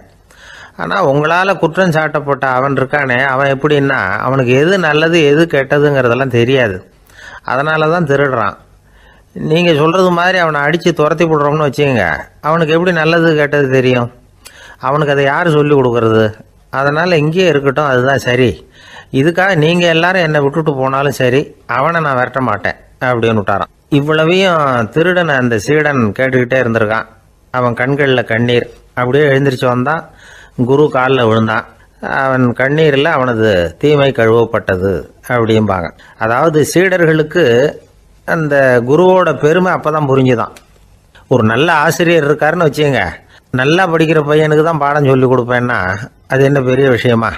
மோசமாக படிக்கிறவனையும் மாற்றி காட்டுறேங்கிறது தான் பெருமை. இந்த காலத்து குரு ஒருத்தர் ஒரு ஆசிரமம் வச்சு நடத்திட்டு வந்தார். நிறைய பேர் தினம் வருவாங்க போவாங்க. ஒரு நாள் ஒருத்தன் வந்தான். அந்த குரு முன்னாடி போய் நின்னான். ஐயா, என்ன உங்கள் சீடனா ஏற்றுக்கணும்னா. அந்த குரு நிமிர்ந்து பார்த்தார். உன்னுடைய நோக்கம் என்னன்னு கேட்டார். ஐயா, உங்ககிட்ட கொஞ்ச நாள் இருந்தேன்னா நல்ல பழக்க வழக்கங்களை கற்றுக்கலாம், அதுக்கப்புறம் வெளியில் போய் ஒரு நல்ல தொழில் தொடங்கி வாழ்க்கையில் முன்னுக்கு வரணுங்கிறது தான் என்னோட நோக்கம் அப்படின்னா. நீ சொல்கிறது சரி, ஆனால் உன்னால் இங்கே நல்ல பழக்க வழக்கங்களை கற்றுக்க முடியலேன்னு வச்சுக்கோ, அப்போ என்ன பண்ணுவேன் அப்படின்னு கேட்டார் அவர். அப்படி ஆச்சுன்னா என்ன, உங்களை மாதிரியே ஒரு ஆசிரமம் ஆரம்பித்து அதுக்கு குருவாக இருந்துட்டு போகிறேன் அப்படின்னு நானும்.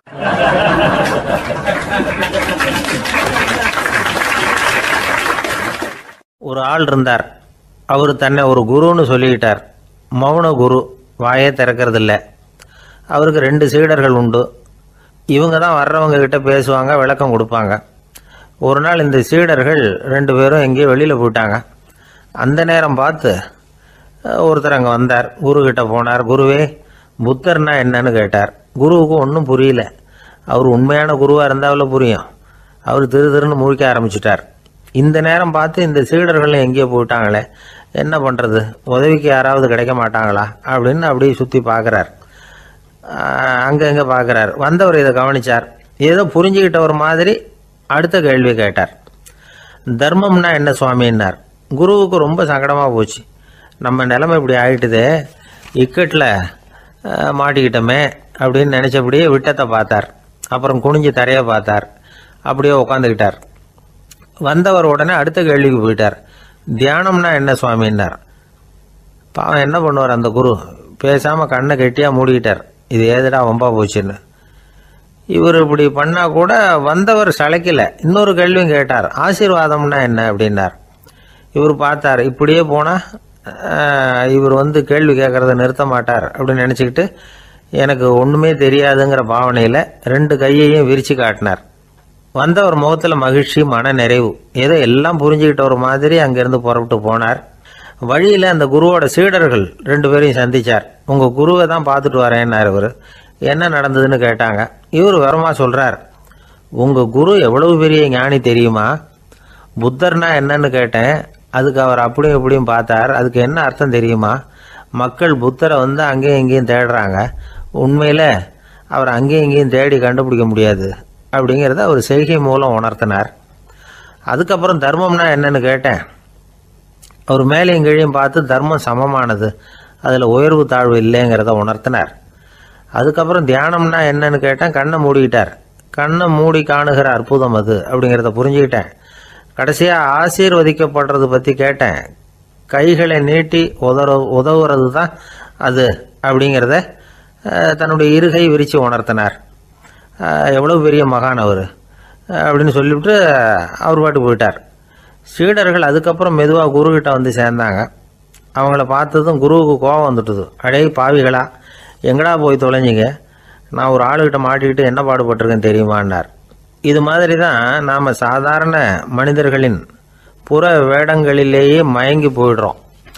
அவங்க பேச்சு, செய்கை, பார்வை இதிலெல்லாம் ஏதோ பெரிய தத்துவம் இருக்கிறதாக நினச்சிக்கிறோம். உண்மையிலேயே அந்த தத்துவங்கள் யாருக்கு சொந்தம்? அவங்களுக்கு இல்லை, நமக்கு தான் சொந்தம். நாம் தானே அதை கற்பிச்சுக்கிட்டோம். நாம் அடையாளம் கண்டுக்கிறது இல்லை. நாம் யாருங்கிறது நமக்கு புரியறதில்ல. அதுதான் இன்றைக்கி நடக்கிறது. அதனால தான் அடுத்தவங்களை தேடி ஓடிக்கிட்டு இருக்கிறோம். சில வீடுகளில் கூட இது மாதிரி சைகைகள் உண்டு. சில குடும்ப தலைவர்கள் தினமும் காலையில் கண்ணை கெட்டியாக மூடிக்கிட்டு கை 2ஐயும் சுத்தமாக விரித்து வச்சுக்கிட்டே உட்காந்து தியானம் பண்ணுறது வழக்கம். எதுக்காக அப்படி பண்ணுறீங்கன்னு ஒருத்தரை பார்த்து கேட்டேன். இந்த மாதம் வாங்கின சம்பளம் பூரா தீர்ந்து போச்சு, இனிமேல் என் கையில் சுத்தமாக ஒன்றும் இல்லை, புதுசாக எதுவும் செலவு வச்சுடாதே அப்படிங்கிறத அப்படி உள்ளங்கை 2ஐயும் விரித்து காட்டி அவங்களுக்கு உணர்த்துறேன் அப்படின்னார்.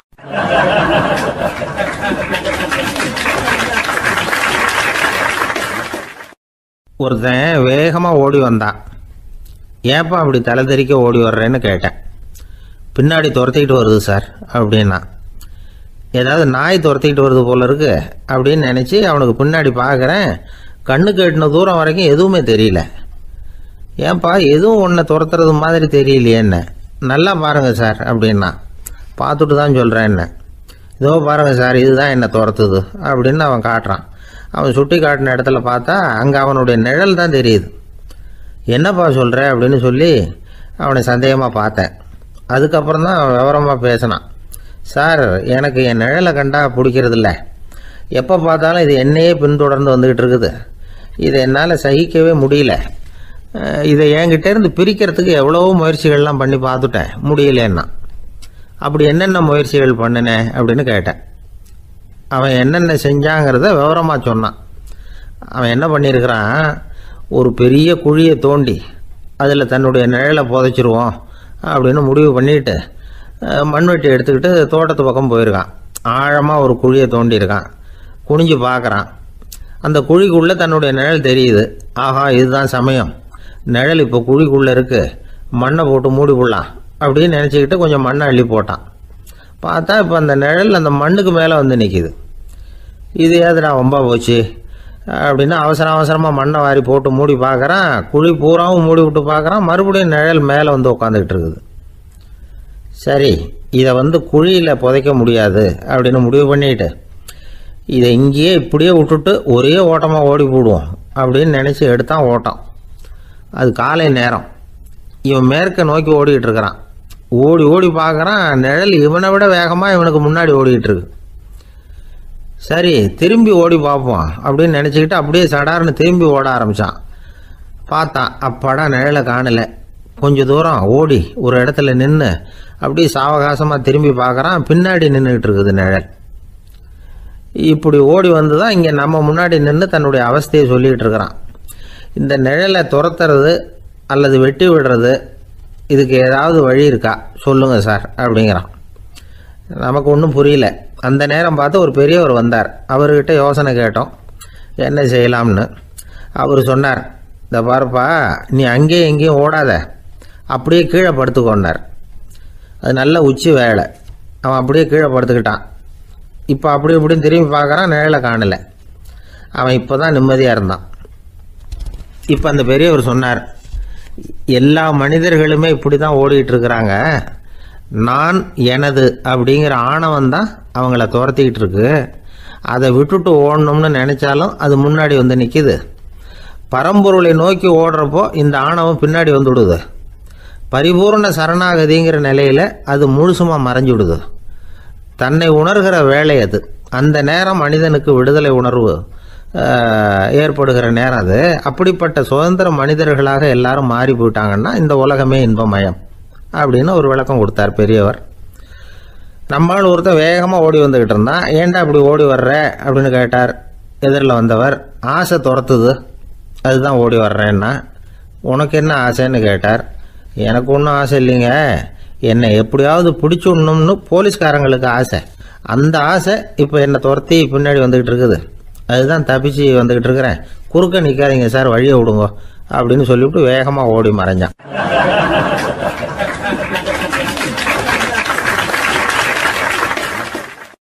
எனக்கு வாழ்க்கையில் ஒரே ஒரு ஆசை தான் சார் அப்படின்னார் ஒருத்தர். அது என்னன்னு கேட்டேன். ஆசைகளை ஒழிச்சுடணுங்கிறது தான் என்னோட ஆசை அப்படின்னார். இப்படி ஆசைகளை ஒழிக்க வேண்டும் அப்படிங்கிறதையே ஒரு ஆசையாக கொள்வது அபத்தம் அப்படிங்கிறார் ஒரு பெரியவர். இது மாதிரி ஆசைகளை ஒழிக்க ஆசைப்பட்டா அந்த நோக்கம் நிறைவேறாதான். அந்த முயற்சியால் புதுசாக சில துன்பங்கள் தான் சேருமா. அதில் புதுசாக ஒரு ஆசை தலை தூக்கும் அப்படிங்கிறார் அவர். ஆசைகளை தானாக விழ வச்சுடலாம். அதுக்கு வழி என்ன தெரியுமா? எந்த ஒரு ஆசையையுமே பூரணமாக நிறைவேற்றி கொள்ள முடியாதுங்கிறத உணரணும். அதை உணர்ந்தால் ஆசைகள் தானாக விழுந்துடும். அதை விட்டுட்டு ஆசைகளை விட்டுடணுங்கிறதையே ஒரு ஆசையாக வச்சுக்கிட்டு அதுக்காக கடுமையாக முயற்சிகளையும் செஞ்சுக்கிட்டு நான் ஆசைகளை விட்டுட்டு ஞானோதயம் அடையிறதுக்கு கடுமையாக முயற்சி பண்ணிகிட்டு இருக்கிறேன் சார் அப்படின்னு சொல்லிக்கிட்டு இருந்தால் எந்த காலத்துலேயும் ஞானோதயம் வரப்போகிறதில்ல. அதுக்கு பதிலாக துன்பந்தான் சேரும் அப்படிங்கிறது அவரோட கருத்து. எந்த ஒரு ஆசையையும் பூரணமாக நிறைவேற்றி கொள்ள முடியாது அப்படிங்கிறத உணரணும். ஒரு ராஜா, அவர் மனசில் அமைதி இல்லை, எப்பவும் கஷ்டப்பட்டுக்கிட்டே இருந்தார். இந்த துன்பத்தை போக்குறதுக்கு பல வழிகளில் என்னென்னமோ முயற்சியெல்லாம் பண்ணி பார்த்தார். ஒன்றும் சரியாக வரல. கடைசியாக ஒரு காரியம் பண்ணார். அதாவது ஒரு வேதாந்தியை தேடிட்டு போனார். அவரை பார்த்து கேட்டார், ஐயா, என்னுடைய துன்பங்கள்லேருந்து நான் விடுபடணும், அதுக்கு சுலபமாக ஏதாவது ஒரு வழி இருந்தால் சொல்லுங்களேன் அப்படின்னு கேட்டுக்கிட்டார். அதுக்கு அந்த வேதாந்தி சொன்னார், அதுக்கு ஒரு வழி சொல்கிறேன், அது மாதிரி செய். அதாவது உன்னுடைய ராஜ்யத்துக்குள்ள போதுங்கிற மனசோட வாழுற ஒருத்தனை கண்டுபிடிக்கணும். அப்படி கண்டுபிடிச்சி அவனுடைய சட்டையை வாங்கி நீ போட்டுக்கணும். அப்படி போட்டுக்கிட்டா உன்னுடைய துன்பம் தேர்ந்துடும் அப்படின்னார். உடனே ராஜாவுக்கு ரொம்ப மகிழ்ச்சி. அரண்மனையில் இருந்த அத்தனை பேரையும் ஆளுக்கு ஒரு பக்கமாக அனுப்புனார், தேட சொன்னார். போதுங்கிற மனசுடைய ஒருத்தனை கண்டுபிடிச்சி கொண்டுகிட்டு வாங்க அப்படின்னார். எங்கெங்கேயோ தேடி கடைசியாக ஒரு ஆளை கண்டுபிடிச்சாங்க. அவன் போதுங்கிற மனசோடு இருக்கிறவன் தான். ஆனால் அவன்கிட்ட சட்டை எதுவும் இல்லை. இடையில கட்டியிருக்கிற துண்டே போதுங்கிற மனசோடு அவன் வாழ்ந்துக்கிட்டு இருக்கிறான். சட்டை இருந்தாவில் ராஜா வாங்கி மாட்டிக்க முடியும். அந்த வேதாந்தி ஏன் அப்படி சொன்னாருங்கிறதுக்கான அர்த்தம் இப்போ தான் ராஜாவுக்கு புரிஞ்சுதான். இது வரைக்கும் சொன்னதெல்லாம் ஞான மார்க்கத்தை தேடிக்கிறவனுக்கான உள்ள தகவல். இப்போ இன்னைக்கு இளைஞர்கள் இதை கேட்டுவிட்டு நமக்கு ஆசையே வேணாம் அப்படின்னு முடிவு பண்ணிவிட்டா வாழ்க்கையில் முன்னேறவே முடியாது. நம்முடைய முயற்சிக்கு ஆசை தான் தூண்டுகோல். அதனால் இந்த ஆசையையும் அந்த ஆசையையும் போட்டு குழப்பிக்க கூடாது. ஆனால் ஒன்று, பேராசை நமக்கு தேவையில்லை. நாம் படுற ஆசையிலேயும் ஒரு நியாயம் இருக்கணும். ஏன்னா நம்மளில் சில பேர், நீங்கள் தான் சார் சொன்னீங்க, அதனால தான் ஆசைப்பட்டேன், அரை தான் கிடச்சிது மிச்சம் அப்படிம்பாங்க கன்னத்தை தடவிக்கிட்டே. அதனால் இப்போல்லாம் எந்த தகவலை சொன்னாலும் ரொம்ப எச்சரிக்கையாக இருக்க வேண்டியிருக்குது. ஒரு ஆள் ஒரு கடை வச்சு வியாபாரம் பண்ணிகிட்டு இருந்தான். அவனுக்கு ரொம்ப பேராசை, நிறைய பணம் சேர்க்கணும்னு. திடீர்னு ஒரு நாள் அவனுக்கு உடம்பு ரொம்ப சுகம் இல்லாமல் போயிட்டுது. இனிமேல் பிழைக்கிறது கஷ்டங்கிற நிலைமை. மரணப்படுகையில் இருக்கிறான். சொந்தக்காரங்கள்லாம் சுற்றி உட்காந்துருக்குறாங்க. இவன் மெதுவாக கண்ணை திறந்து பார்க்குறான். என் வீட்டுக்காரி எங்கேன்னா, இதோ இருக்கேன் அப்படின்னாங்க அந்த அம்மா. பசங்கள்லாம் எங்கேங்கிறான். இதோ பக்கத்தில் தான் நின்றுட்டு இருக்கிறோங்கிறாங்க. பொண்ணுங்க எங்கேங்கிறான். எல்லாம் இங்கே தான் இருக்கிறோம் அப்படிங்கிறாங்க. எல்லாம் இங்கே தான் பக்கத்தில் தான் இருக்கோம், நீங்கள் கவலைப்படாதீங்கன்னு சொல்கிறாங்க எல்லாம். அவன் மெதுவாக கஷ்டப்பட்டு வாயை திறந்து, அட பாவிங்களா, எல்லாரும் இங்கே இருந்தால் அங்கே கடையை யார் கவனிக்கிறது அப்படின்னானா.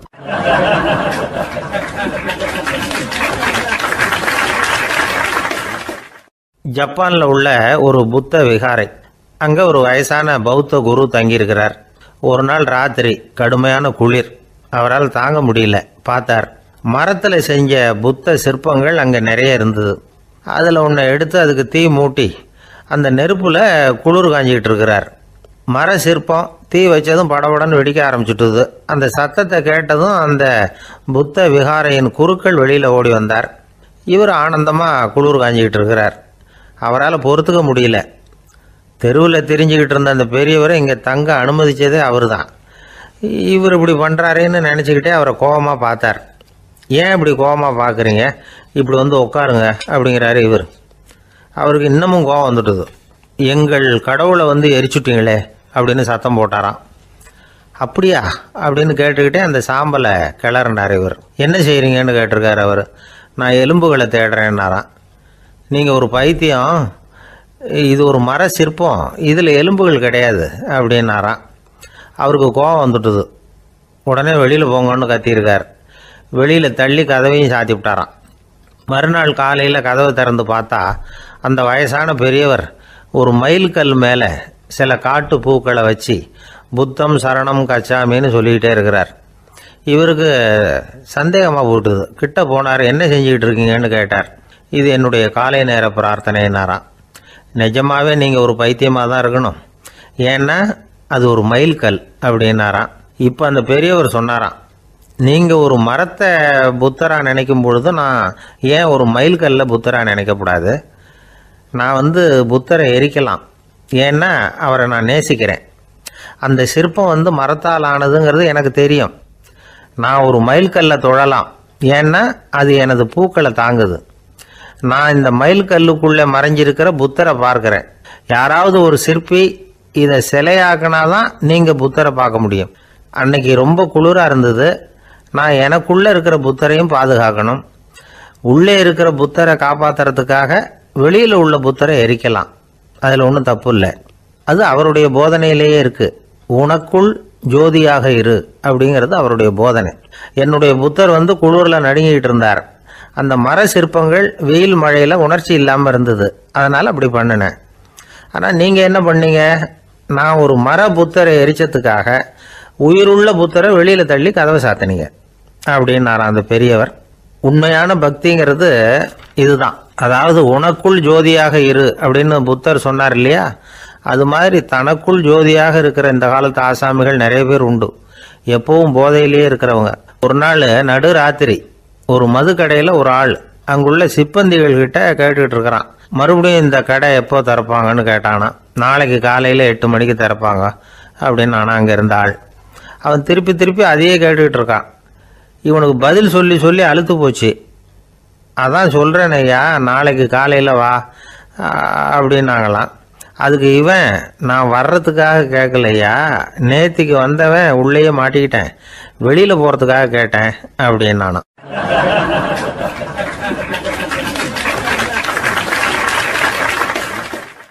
ராமகிருஷ்ணர் வாழ்ந்த காலத்தில் நடந்த ஒரு நிகழ்ச்சி இது. அப்போது ஒரு ஓவியர் இருந்தாராம். அவருக்கு ஒரு ஆசை, ராமகிருஷ்ணர் படத்தை வரையணும், அதை அவர்கிட்டயே கொண்டுட்டு போய் காட்டி அபிப்பிராயம் கேட்கணும். இதுதான் அந்த ஓவியரின் ஆசை. உடனே ராமகிருஷ்ணர் படத்தை வரைஞ்சி முடித்தார். அதை எடுத்துக்கிட்டு போனார். இவர் போன சமயம் அங்கே ராமகிருஷ்ணர் சீடர்களோடு உட்காந்துருக்கிறார். விவேகானந்தர் அங்கே இருக்கிறார். இந்த ஓவியர் கொண்டுகிட்டு போய் தான் வரைந்த ஓவியத்தை அவர்கிட்ட காட்டினார். ராமகிருஷ்ண பரமஹம்சரின் ஓவியத்தை ராமகிருஷ்ணர்கிட்டயே காட்டுறார். ராமகிருஷ்ணர் என்ன பண்ணார் தெரியுமா? அந்த படத்தை பார்த்தார். உடனே அது காலை தொட்டார். குருதேவருடைய இந்த செயல் சீடர்களுக்கு ரொம்ப வியப்பை உண்டு பண்ணிச்சு. சில பேர் மனசுக்குள்ளேயே ரொம்ப குழம்பி போக ஆரம்பிச்சிட்டாங்க, என்ன இப்படி பண்ணுறாருன்னு. என்ன இது அவரோட படம், அவரே அவரோட படத்தின் காலை தொடுறார் அப்படின்னு யோசிச்சாங்க. சில பேர் ஒன்றும் புரியாமல் ஒருத்தர் பார்த்து சிரிச்சுக்கிட்டாங்க. அந்த இடத்துல சீடர்கள் மட்டும் இல்லை, சீடர் அல்லாத பல பேர் இருந்தாங்க. தன்னுடைய காலை தானே தொடர இவருடைய செயல் பற்றி என்ன நினைக்கிறது அப்படின்னு அவங்களும் குழம்பி போய் நிற்கிறாங்க. அந்த படத்தை வரைஞ்சி அவர்கிட்ட காட்டின அந்த ஓவியருக்கும் அதிர்ச்சி. இருந்தாலும் அவர் சீடர் கிடையாது, அதனால் கொஞ்சம் துணிச்சலை வரவழைச்சிக்கிட்டு கேட்டார், என்னங்க இது, என்னால் என்னுடைய கண்களையே நம்ப முடியல. இது உங்கள் சொந்த உருவப்படம், நீங்கள் உங்கள் சொந்த கால்களையே தொடுறீங்க, இது எங்களுக்கு கொஞ்சம் சங்கடமாக இருக்குதே அப்படின்னார். ராமகிருஷ்ணரின் கண்களில் ஆனந்த கண்ணீர் வழிஞ்சுதான். அவர் சொன்னாராம், இது என்னோட படம்ங்கிறது எனக்கு தெரியும், ஆனால் இது என்னோட படம்ங்கிறதுனால நான் இதோட காலை தொடலை. நீ என்னுடைய சமாதி நிலையை இந்த படத்தில் படம் பிடிச்சி காட்டியிருக்கிற, அதனால் அதோட காலை தொடறேன். சமாதி நிலையில் யார் இருந்தாலும், அது என்னுடைய படமாக இருந்தாலும் சரி அல்லது வேற யாருடைய படமாக இருந்தாலும் சரி, படம் யாருதுங்கிறது முக்கியம் இல்லை. இதில் எது முக்கியம்னா அது தன்னை உணர்ந்த ஒரு உணர்நிலையின் படம். அப்படி இருக்கிறப்போ அதோட காலை நான் தொடணும். அதுக்கு நீங்கள் எல்லாரும் ஏன் சங்கடப்படுறீங்கன்னு எனக்கு தெரியல அப்படின்னாராம். இப்போ தான் அங்கே இருந்த சீடர்களுக்கும் மற்றவங்களுக்கும் விவரம் புரிஞ்சுதான். இதுக்கு முன்னாடி யாரும் செய்யாததை இவர் செஞ்சிருக்கிறார், ஆனால் அவருடைய காரணம் ரொம்ப நியாயமானது அப்படிங்கிறத உணர்ந்தாங்களாம். இதுவரைக்கும் ஆன்மீகத்தில் சமாதி நிலை, அதாவது தன்னை உணர்ந்த நிலை பற்றி புரிஞ்சுக்கிட்டோம். இல்லறத்தில் ஏற்படக்கூடிய சமாதி நிலை பற்றி உங்களுக்கு தெரியுமா? ஒரு அம்மா டாக்டர்கிட்ட வந்து சொன்னாங்களாம், டாக்டர், என் வீட்டுக்காரருக்கு உடம்புல ஏதோ கோளாறுன்னு நினைக்கிறேன், நான் எவ்வளவு நேரம் பேசினாலும் காதில் விழாதது மாதிரி உட்கார்ந்துருக்கிறார் அப்படின்னாங்களாம். அதுக்கு அந்த டாக்டர் சொன்னாராம், அம்மா, அது உடம்பு கோளாறு இல்லை, அது ஒரு பெரிய திறமை அப்படின்னாராம்.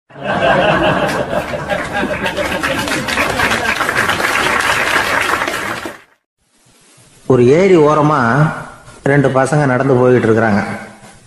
அதில் ஒருத்தன் பணக்கார வீட்டு பையன், இன்னொருத்தன் ஏழை. இவங்க 2 பேரும் போய்கிட்டு இருக்கிறாங்க. வழியில் ஒரு இடத்துல ஒரு ஜோடி செருப்பு இவங்க கண்ணில் படுது. ஒரு விவசாயி அந்த செருப்பை அங்கே விட்டுட்டு பக்கத்தில் இருந்த ஏரியில் கை காலை கழுவிட்டு இருக்கிறார். உடனே அந்த பணக்கார பையனுக்கு ஒரு ஐடியா. அவன் சொன்னானா, டேய், இப்போ ஒரு வேடிக்கை செய்யலாம், அந்த செருப்பு 2ஐயும் தூக்கி எட்டத்தில் வீசி எரிஞ்சிருவோம். அந்த ஆள் வந்து பார்த்துட்டு செருப்பை தேடி அல்லாடுவான், அங்கேயும் இங்கேயும் ஓடுவான், திருன்னு முழிப்பான். அதை பார்த்து நாம் ரசிக்கலாம், நல்ல தமாஷா இருக்கும் அப்படின்ட்டுருக்கான். இப்படி சொல்லிவிட்டு அந்த செருப்புகளை தூக்கத்துக்கு போனானா. கொஞ்சம் பொறு அப்படின்னானா அந்த ஏழை பையன். ஏன்னு கேட்டிருக்கான் அவன். இப்போ அந்த ஏழை பையன் சொன்னானா, நீ சொல்கிறது ஒன்றும் வேடிக்கை கிடையாது, உன்னோட செருப்பு தொலைஞ்சா உன் அப்பா உடனே உனக்கு வேற செருப்பு வாங்கி கொடுத்துருவார். ஆனால் அந்த ஆளுக்கு இந்த செருப்பு தொலைஞ்சதுன்னா வேற புதுசாக வாங்கிறதுக்கு வாயையும் வயத்தையும் கட்டி பணத்தை சேர்க்க வேண்டியிருக்கும். அதனால் நான் ஒரு வேடிக்கை சொல்கிறேன், அது மாதிரி செய், அது இன்னமும் தமாஷா இருக்கும் அப்படின்னானா. எப்படி அது சொல்லுன்றிருக்கான் அவன். செருப்பு 2ம் அது இருக்கிற இடத்துலையே இருக்கட்டும், உன் சட்டப்பையிலிருந்து ஒரே ஒரு ரூபா நாணயத்தை எடு, அதை அந்த செருப்பு மேலே அதோட குதிகால் பகுதியில் வச்சுட்டு நாம் 2 பேரும் அந்த மரத்துக்கு பின்னாடி ஓடி போய் மறைஞ்சு நின்றுக்குவோம், அப்புறம் பாரு வேடிக்கையே அப்படின்னா. அதே மாதிரி ரூபா காசு செருப்பு மேலே வச்சுட்டு இவங்க 2 பேரும் மறைஞ்சு நின்றுக்கிட்டாங்க. கொஞ்ச நேரத்தில் அந்த விவசாயி வந்தார். காலில் உள்ள மண்ணை தட்டிவிட்டு செருப்பை மாட்டுறதுக்காக போனார். அங்கிருந்த காசு கண்ணில் போட்டுவிட்டது. அவருக்கு ஆச்சரியமாக போச்சு. அதை கையில் எடுத்து பார்க்குறார். 4 பக்கமும் திரும்பி திரும்பி பார்க்குறார், யார் இதை வச்சிருப்பான்னு. கடைசியில் ஆகாயத்தை பார்க்குறார். ஆண்டவா, இது உன்னோட கருணை தான், நீ தான் யாரோ புண்ணியவான் மனசில் தர்மம் பண்ணுற எண்ணத்தை உண்டாக்கி இருக்கிற, அந்த புண்ணியவான் நல்லா இருக்கணும் அப்படின்னு வாழ்த்தி அந்த காசை கண்ணில் ஒத்திக்கிட்டாராம். மறைஞ்சிருந்து பார்த்துக்கிட்டு இருந்த ஏழை பையன் இப்படி சொன்னான், பாத்தியா, உன்னை புண்ணியவான்னு வாழ்த்திக்கிட்டு போகிறார் அந்த ஆள், அவருக்கும் சந்தோஷம், அதை பார்த்து நமக்கும் சந்தோஷம். உனக்கு ரூபாங்கிறது ஒரு பெரிய விஷயம் இல்லை, ஆனால் அதனால் நமக்கு கிடைச்சிருக்கிற மகிழ்ச்சி ரொம்ப உயர்வானது அப்படின்னு நானும். வேடிக்கையும் கிண்டலும் இது மாதிரி அடுத்தவங்களுக்கு இடைஞ்சலா இல்லாமல் இருக்கணும் அப்படிங்கிறார் கலைவாணர். ஆனால் பாருங்க, அவருக்கே இடைஞ்சலா வர்ற விஷயங்களை கூட அவர் வேடிக்கையாக தான் எடுத்துக்கிட்டாராம். ஒரு தடவை ஒருத்தர் கலைவாணர்கிட்ட வந்து, ஐயா என் குழந்தை செத்து போச்சு அப்படின்னு சொல்லி அழுதாராம். உடனே அவருக்கு 100 ரூபா பணத்தை கொடுத்து, இந்தாங்க அடக்கம் செய்யுங்க அப்படின்னு சொல்லி அனுப்பி வச்சாராம். 1 வருஷம் கழிச்சு மறுபடியும் அதே ஆள் வந்திருக்கார். இவர் மறந்துருப்பாருங்கிற நினைப்புல, அண்ணே என் குழந்தை இறந்து போச்சுண்ணே அப்படின்னாராம். இவர் மறுபடியும் 100 ரூபா கொடுத்து ஆறுதல் சொல்லி அனுப்பி வச்சாராம். 7-8 மாசம் கழிச்சு மறுபடியும் அதே ஆள் வந்திருக்கார். அவர் வாயை திறக்கிறதுக்கு முன்னாடியே இவர் 100 ரூபாய் அவர் கையில வச்சு, போன 2 தடவை தான் குழந்தை செத்து போச்சு, இந்த தடவையாவது அதை சாகாம காப்பாத்தி விடு அப்படின்னு சொல்லி அனுப்பி வச்சாராம். அதுக்கப்புறம் அந்த ஆள் வர்றதே இல்லையா.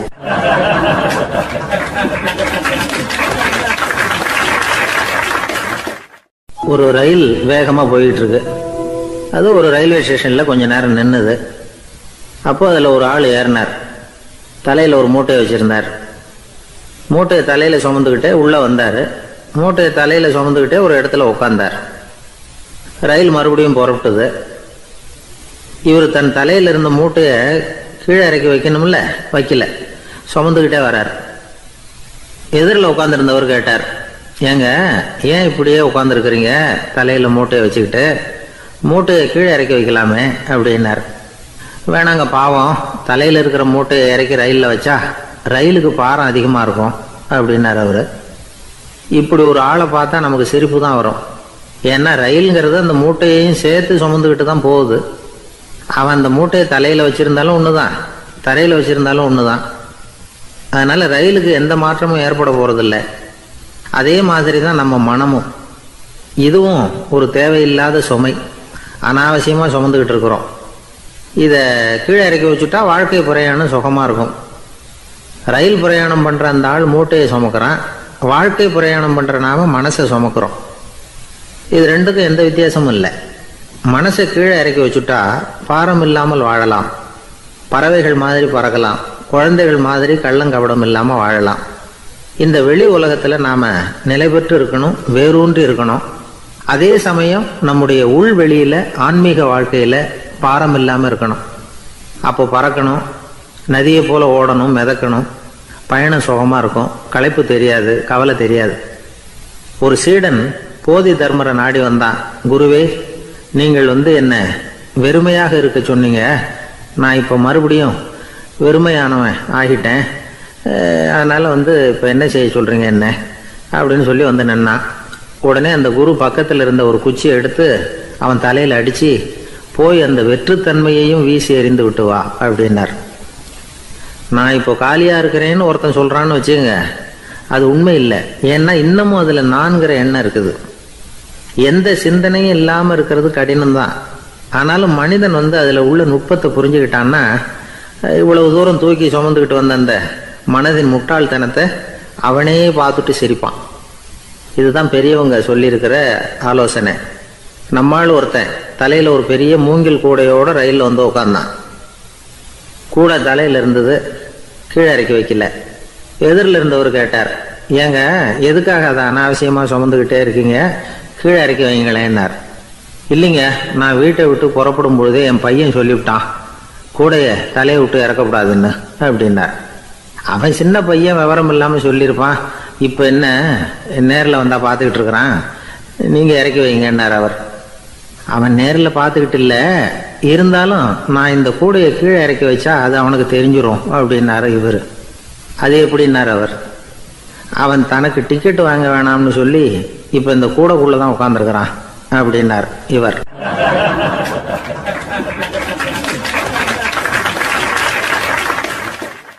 எனக்கு தெரிஞ்ச ஒருத்தர் இருக்கார். அவரு ஒரு பெரிய காவல்துறை அதிகாரி, ரொம்ப கண்டிப்பானவர். அவரை கண்டாவே எல்லாரும் பயப்படுவாங்க. அப்படிப்பட்டவர் வீட்டுக்கு போனா அப்படியே அடியோட மாறிடுவார். அங்க போய் பாத்தீங்கன்னா குழந்தைகளோட குழந்தையா அவர் விளையாடிட்டு இருப்பார். அலுவலக சமயத்துல பாத்தீங்கன்னா குதிரை முதுகுல அவர் உட்கார்ந்துருப்பார். வீட்டுல பாத்தீங்கன்னா அவர் முதுகுல குழந்தை உட்காந்துருக்கும். அவரு குதிரை மாதிரி போயிட்டு இருப்பார். இது எப்படிங்க முடியுது உங்களால அப்படின்னு கேட்டாங்க. அது ஒண்ணும் இல்ல, இங்க வீட்டுக்கு வந்த உடனே என்னோட மனசை தனியா எடுத்து வச்சிருவேன் அப்படின்னார். அது என்னங்க உங்க சட்டப்பையிலையா இருக்குது மனசு, அது தனியா எடுத்து வைக்கிறதுக்கு அப்படின்னு கேட்டாங்க. அப்படி இல்லைங்க, இது ஒரு பயிற்சி, மனப்பயிற்சி, அவ்வளவுதான் அப்படின்னார். இப்படி சமயம் பார்த்து மனசை தனியா வச்சுவிட தெரிஞ்சவங்க வாழ்க்கையில எப்பவும் உற்சாகமா இருப்பாங்க அப்படிங்கிறது பெரியவங்க கருத்து. ஒரு டாக்டர் ஆஸ்பத்திரியில் இருக்கிற வரைக்கும் டாக்டரா இருக்கலாம், அவர் மனைவிகிட்டையும் அவர் டாக்டரா இருக்க வேண்டிய அவசியம் இல்லை. ஒரு வக்கீல் கோர்ட்ல இருக்கிற வரைக்கும் வக்கீலா இருக்கலாம், வீட்டுக்கு வந்ததுக்கு அப்புறமும் வக்கீலா இருக்க வேண்டிய அவசியம் கிடையாது. வீட்டில் குழந்தைகள்கிட்ட விளையாடும் பொழுதும் அதுகள்கிட்ட ஃபீஸு கேட்டுக்கிட்டு இருக்கக்கூடாது. நாம் எப்படி இருக்கணும்னு பெரியவங்க சொல்கிறாங்கன்னா, மனசோட சேரக்கூடாதான், அப்படி சேராமல் வாழ்க்கையை கவனிக்கணுமா. மனசை அப்படியே தனியாக எடுத்து பக்கத்தில் வச்சுடணும். அப்படின்னா அதை அப்படியே தூக்கி எறிஞ்சுடு அப்படின்னு அர்த்தம் இல்லை. ஏன்னா மனசுங்கிறது நமக்கு உபயோகப்படக்கூடிய ஒன்று தான். எப்போ எப்போ அது தேவையோ அப்பப்போ எடுத்து உபயோகப்படுத்திக்கணும். தேவைப்படுறப்போ எடுத்து கண்ணாடியை மாட்டிக்கிறோம்ல, படிக்கும் பொழுது கண்ணாடி தேவைப்படுது, எடுத்து மாட்டிக்கிறோம் இல்லையா, அது மாதிரி கணக்கு போடுறதுக்கு மனசு தேவை. கடைக்கு போய் ஒரு பொருள் வாங்குகிறோம், காசு கொடுக்குறோம், மீதி சில்லறை சரியா இருக்கா அப்படின்னு எண்ணி பார்த்து வாங்க வேண்டியிருக்கு. அந்த சமயத்தில் மனசை எடுத்து தனியாக வச்சுட்டேன் அப்படின்னு சொல்லிட்டு இருக்கக்கூடாது. பரீட்சைக்கு படிக்க வேண்டியிருக்குது, படித்ததையெல்லாம் அப்படியே நினைவில் வச்சுக்க வேண்டியிருக்கு, அந்த சமயத்தில் மனசை தூக்கி எறிஞ்சுட்டேன் சார் அப்படின்னு சொல்லிட்டு இருக்கக்கூடாது. அப்படி சொன்னால் பரீட்சை நம்மளை தூக்கி எறிஞ்சிடும். அதனால தேவைப்படுறப்போ மனசை உபயோகப்படுத்தணும், தேவையில்லாதப்போ அதை தனியாக ஓய்வு எடுத்துக்க விட்டுடணும். இப்படி நாம் பழக்கப்படுத்திக்கிட்டா வாழ்க்கைங்கிறது நமக்கு புதுசாக தெரியுமா. மனசுக்கும் ஒரு சக்தி கிடைக்கும். எந்திரங்களுக்கு ஓய்வு கொடுக்குற மாதிரி மனசுக்கும் ஓய்வு கொடுக்கணும், இல்லைன்னா அது களைச்சி போயிடும். குழந்தைகள் மனசை சுமந்துக்கிட்டு இருக்கிறது இல்லை. இது முதியவர்கள் குழந்தைகள்கிட்ட இருந்து கற்றுக்க வேண்டிய ஒரு பாடம். ஆனாலும் இந்த கால குழந்தைகள்கிட்ட ரொம்ப எச்சரிக்கையாக இருக்க வேண்டியிருக்கு. ஒரு தாத்தாவும் பேரனும் விளையாடிக்கிட்டு இருக்கிறாங்க. தாத்தா எனக்கு சைக்கிள் ஓட்ட கற்று விடு அப்படிங்கிறான் பேரன். சைக்கிள் உயரம் கூட இல்லை, அதுக்குள்ளே சைக்கிள் ஓட்டணுமா அப்படின்னார் தாத்தா. ஏன் தாத்தா, ரயில் ஓட்டுறாரு, அவர் என்ன ரயில் நீளமா இருக்கார் அப்படின்னு கேட்டானா அந்த பையன்.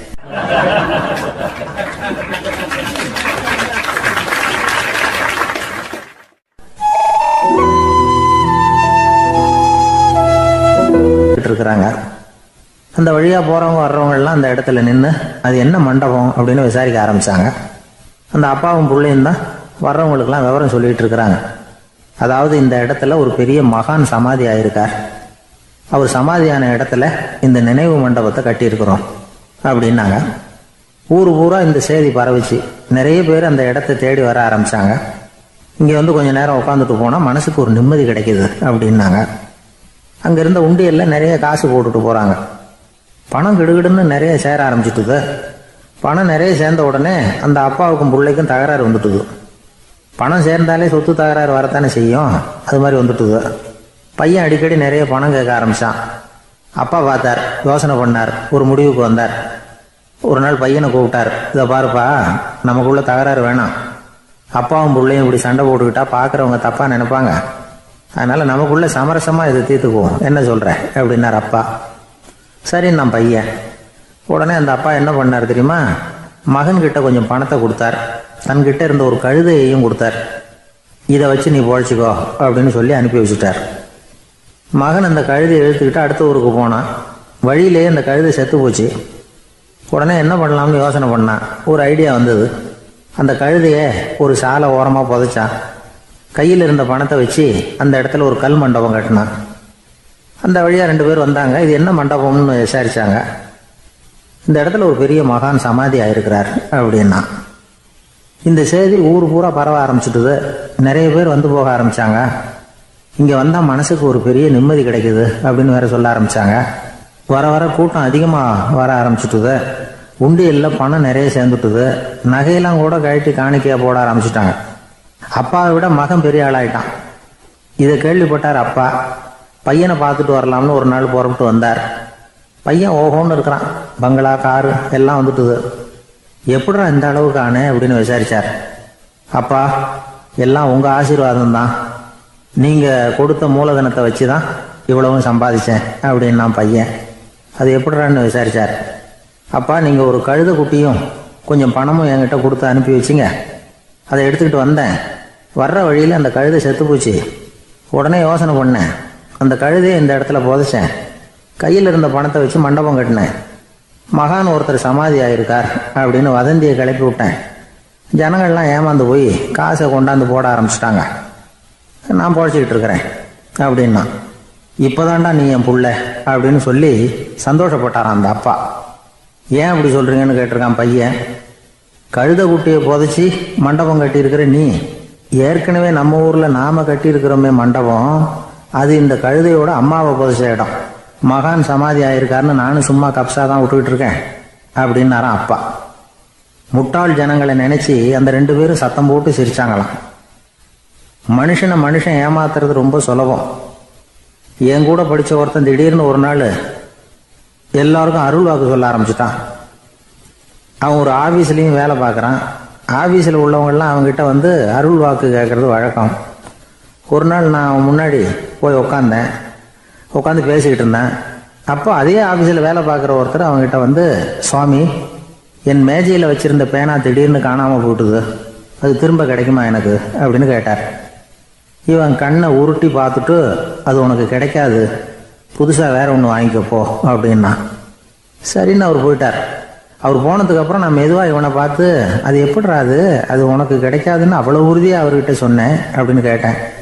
இவன் மெதுவாக என் காதுகிட்ட வந்து, அந்த பேனாவை கிளப்புனதே நான் தான் அப்படிங்கிறான்.